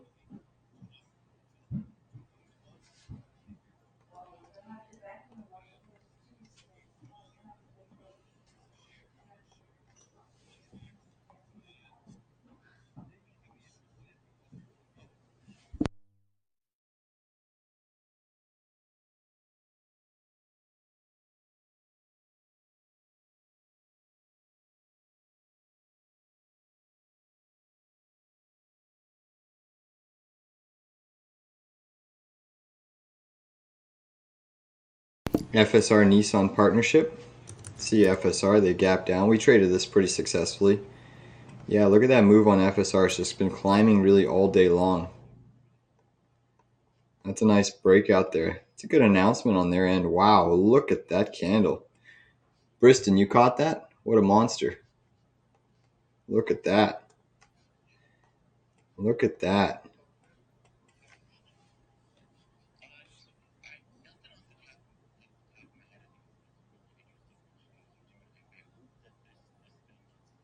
That's a huge move to the upside on FSR. Just from that candle low, it's just pushing 32. This is a short squeeze candidate too. The float is pretty darn heavy. It's going to have some wild moves here.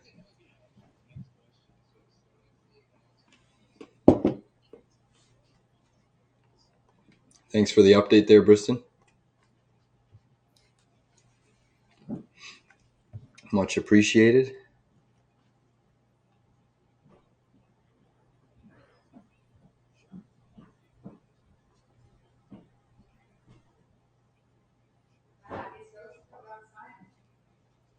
No.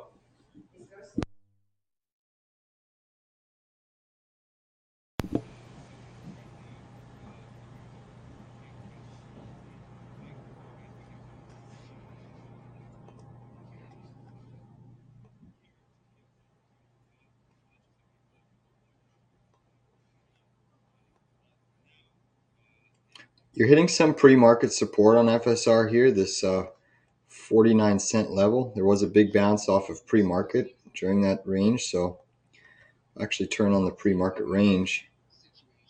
You can see there's a ton of support here in the pre-market, which is why it's bouncing.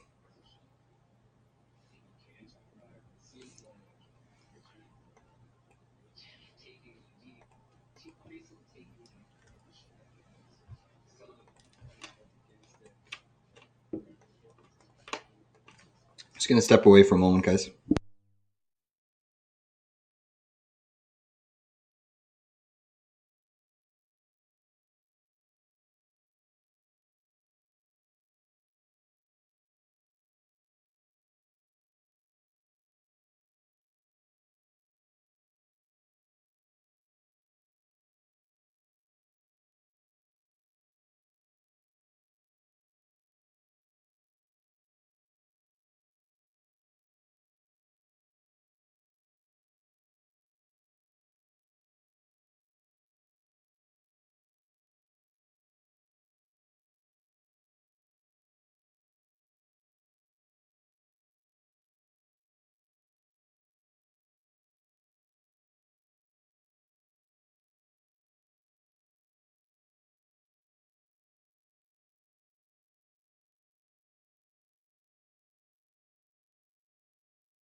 Nice job, Ram. Up 266% on FSR. That's a beast. Yeah, you got the pullback off that initial sell and right back to the highs. I mean, it's still quite down on the session. It's down 25%, but that move off of the lows is epic. And funny how the strategic partnership gets announced, right?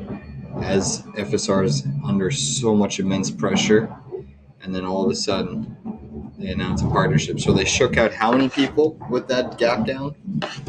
I guarantee a lot of people. And we were able to successfully make a nice win on that this morning. Obviously, would have been nice to catch that big pop, but that's just how she goes sometimes. You know, we still did analysis when it was dipping. Some people took it like Ram and made a killing in a quick short span, and it's still looking like it wants to go higher. You know, you clear that little pivot high. Let me pull the chart up here. You clear this little pivot zone, and you could even squeeze for a gap window. Gap fill. Now, it's tough. I mean, you've had a lot of selling in this name, but technically speaking, you breach this area and it's off to the races. Your next stop is 72, but definitely a nice little tail candle forming. It's impressive to see that it gapped over this little low zone here, and it's now above that. So it's a huge technical win at the moment. The fact that FSR is above this flat 5196 zone is a very, very definite positive sign for it at the moment. Hasn't closed yet, but it's certainly looking like it wants to go. So I'm going to be holding SOXS day trade as well over the weekend, sitting with an average at 349.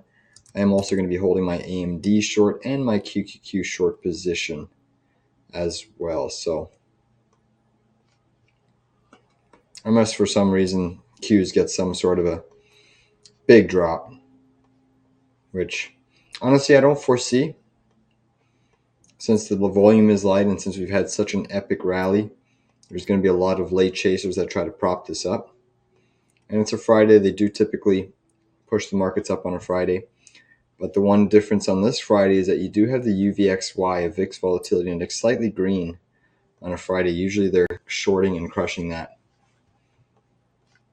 We are seeing names like NVDA starting to come down a little bit, but still very, very strong market session today. Do you like FSR to 77 cents? Yeah, I think it could hit that gap window. Yep, you're probably going to squeeze there. 77 cents looks likely. You know, the fact that you had that massive gap down and you're already seeing a huge bullish recovery in the name off of that partnership, that's a nice win for FSR. That's a good win. Honestly, I haven't even read the partnership details. Is it just a headline? Like, is there actually details? How are they partnering? Is Nissan actually buying some of their vehicles? Does anyone know? Ram, you traded it. You made some money on it.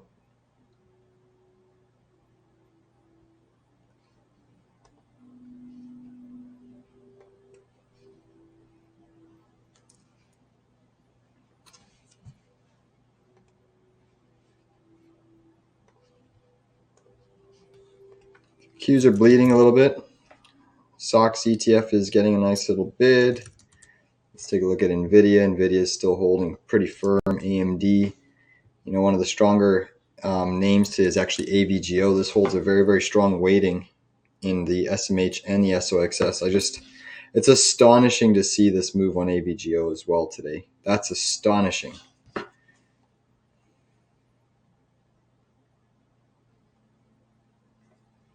Honestly, some of these green candles are literally looking like these blow-off moves in semis. I know you've had some news and some announcements, but just absolutely wild price action.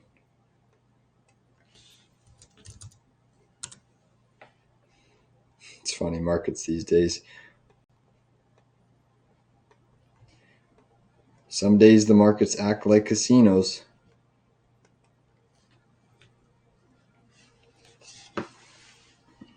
You know, you still have the Qs up 1.5%, SPY up 0.8, Russell up 0.8. I'm still holding that Russell short from earlier. That one's actually worked out quite nicely. You know, we shorted it, still holding at this 206.20 level. Probably looking for a cover if we have a 3-bar 10-minute surge. into this little 50 zone here, this 205 zone. I think we can see a 3-bar surge down on the Russell on the 10-minute chart. I'd probably cover in there, but other than that, I'm probably going to hold this one over the weekend.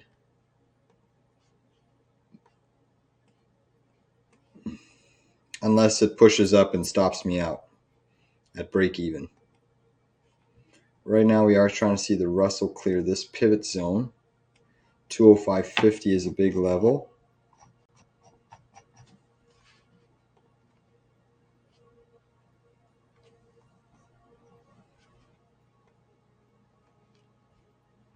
Oil pulled back from the highs, now sitting around the 79.30 zone.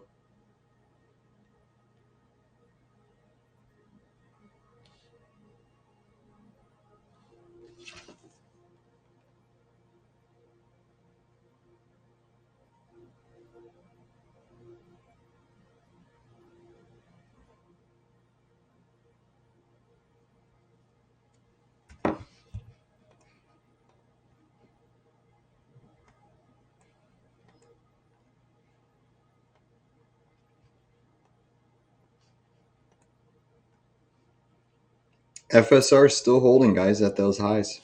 So it's still looking pretty decent. Still looking pretty decent.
Thanks, Ram.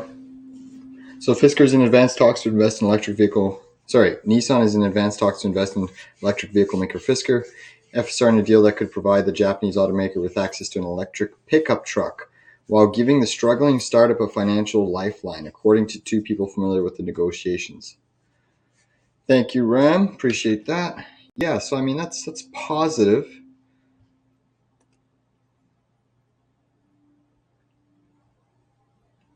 But nothing yet, right? Nothing yet. Just in advanced talks. But definitely good risk to reward setup. With Fisker trading, at new 52-week lows, it's certainly discounted.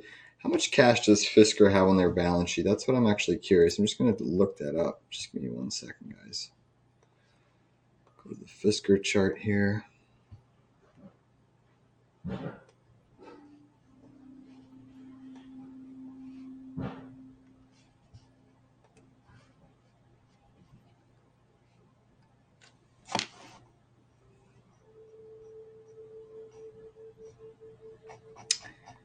All right, Fisker. Let's see the financials.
Yeah, this company just burns through cash right now. Not looking nice. But at the moment, it still does a good risk. If it closes above that low pivot on the daily, that would be impressive. I think that's the big level that if you're bullish on this name or looking to, obviously if you bottom picked it down here, in this day trade zone where we traded to 2, I think you're in the driver's seat to hold long and move higher. But if we get that close above this 52 pivot, this is going to explode higher. And you can see it's already getting a nice candle there. So 52 cents, you get a daily close above that. And I think some long positions can start to be nibbled on, some call options. So yeah, watch that closely.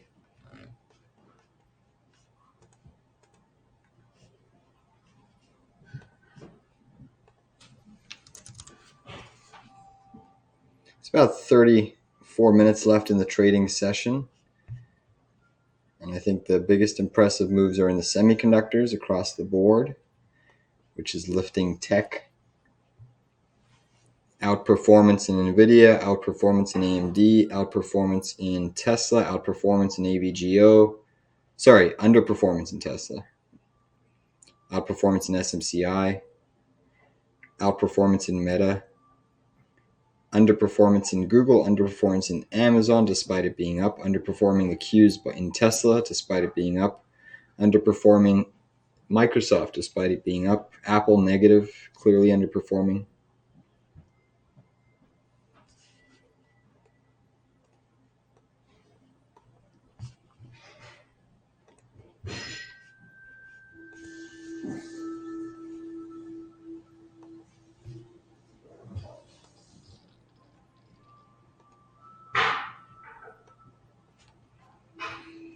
All sectors green except for Dow Transports, Financials, and Utilities.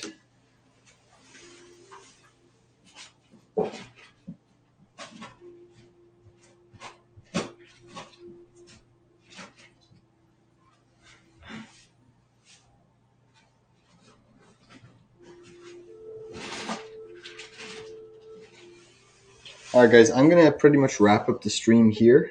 Last 30 minutes as I'm going to finish a few things before my mother's party. But Thank you all for tuning in this week. It's been a pretty terrific session for us here on the live Trading Capital Inc.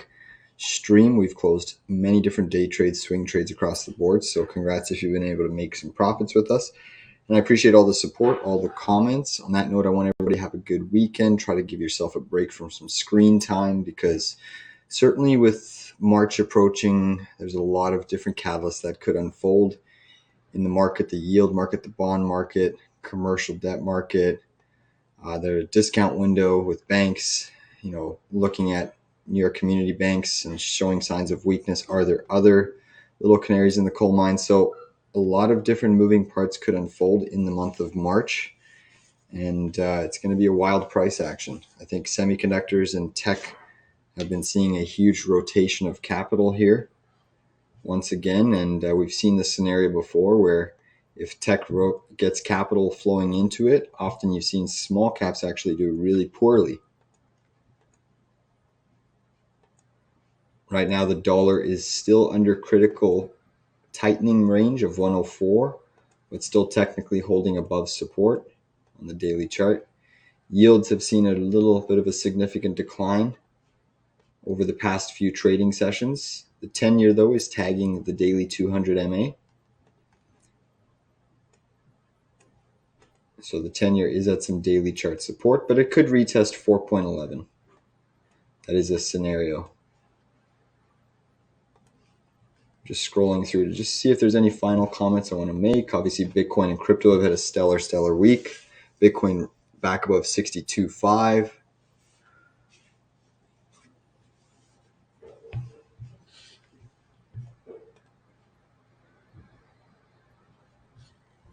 Mabu, you're looking for BTC live trading? Yeah, we discuss BTC from time to time.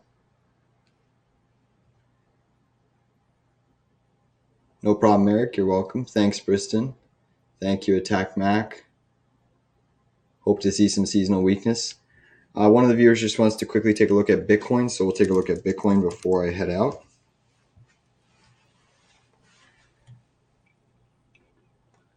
So intraday, Bitcoin's looking bullish and it's looking like it's triggering a breakout. If you get a clear move of this above this pivot, it looks like Bitcoin's going to have a pretty solid weekend. You could have another 2.5% move to the upside if you break above this pivot. Now, obviously, that's a short-term time frame, and you haven't broken above. So if we look at, say, the 4-hour chart, or we'll start with the hourly chart. Notice the hourly chart did break down here, but you went right back above the trend line. So now you just got to adjust that trend line to this zone. So Bitcoin's now just creating a little bit of a wedge pattern on the hourly chart, as seen by connecting this pivot to this pivot, this pivot to this pivot. Strength in the market suggests Bitcoin will likely get a continuation move into the weekend, but you're very extended. You're very extended on the daily charts, on the weekly time frame. So I wouldn't expect Bitcoin to. I think the upside at this point is limited. I'm not expecting any 3-bar surges like this, where you have a massive over 10, 12% move in a very quick time frame. So I think the upside is muted. I think you're going to be just trading in a little bit of a range. And I think the risk reward favors the downside at this point, at least a little bit of consolidation lower, which doesn't mean anything wrong, right? Just because Bitcoin, even if Bitcoin retests, say, the low range of this impulse green candle, 57,000, 56.9, it's still technically okay. It's still in a very strong uptrend. The bulls really don't want to see Bitcoin lose this key zone here. That's kind of where you want to stay above, is this upsloping trend line, because that's where you broke out, got your confirmed candle, another third follow through. You really want to, even if you checked back to there and held, you're still okay. So call it 55,000. But I think that's probably likely a check back to around 55,000 and then maybe a continuation higher based off of what yields in the dollar and other factors as we progress through the remainder of the weeks. On that note, thank you all. Thank you all. Thank you all.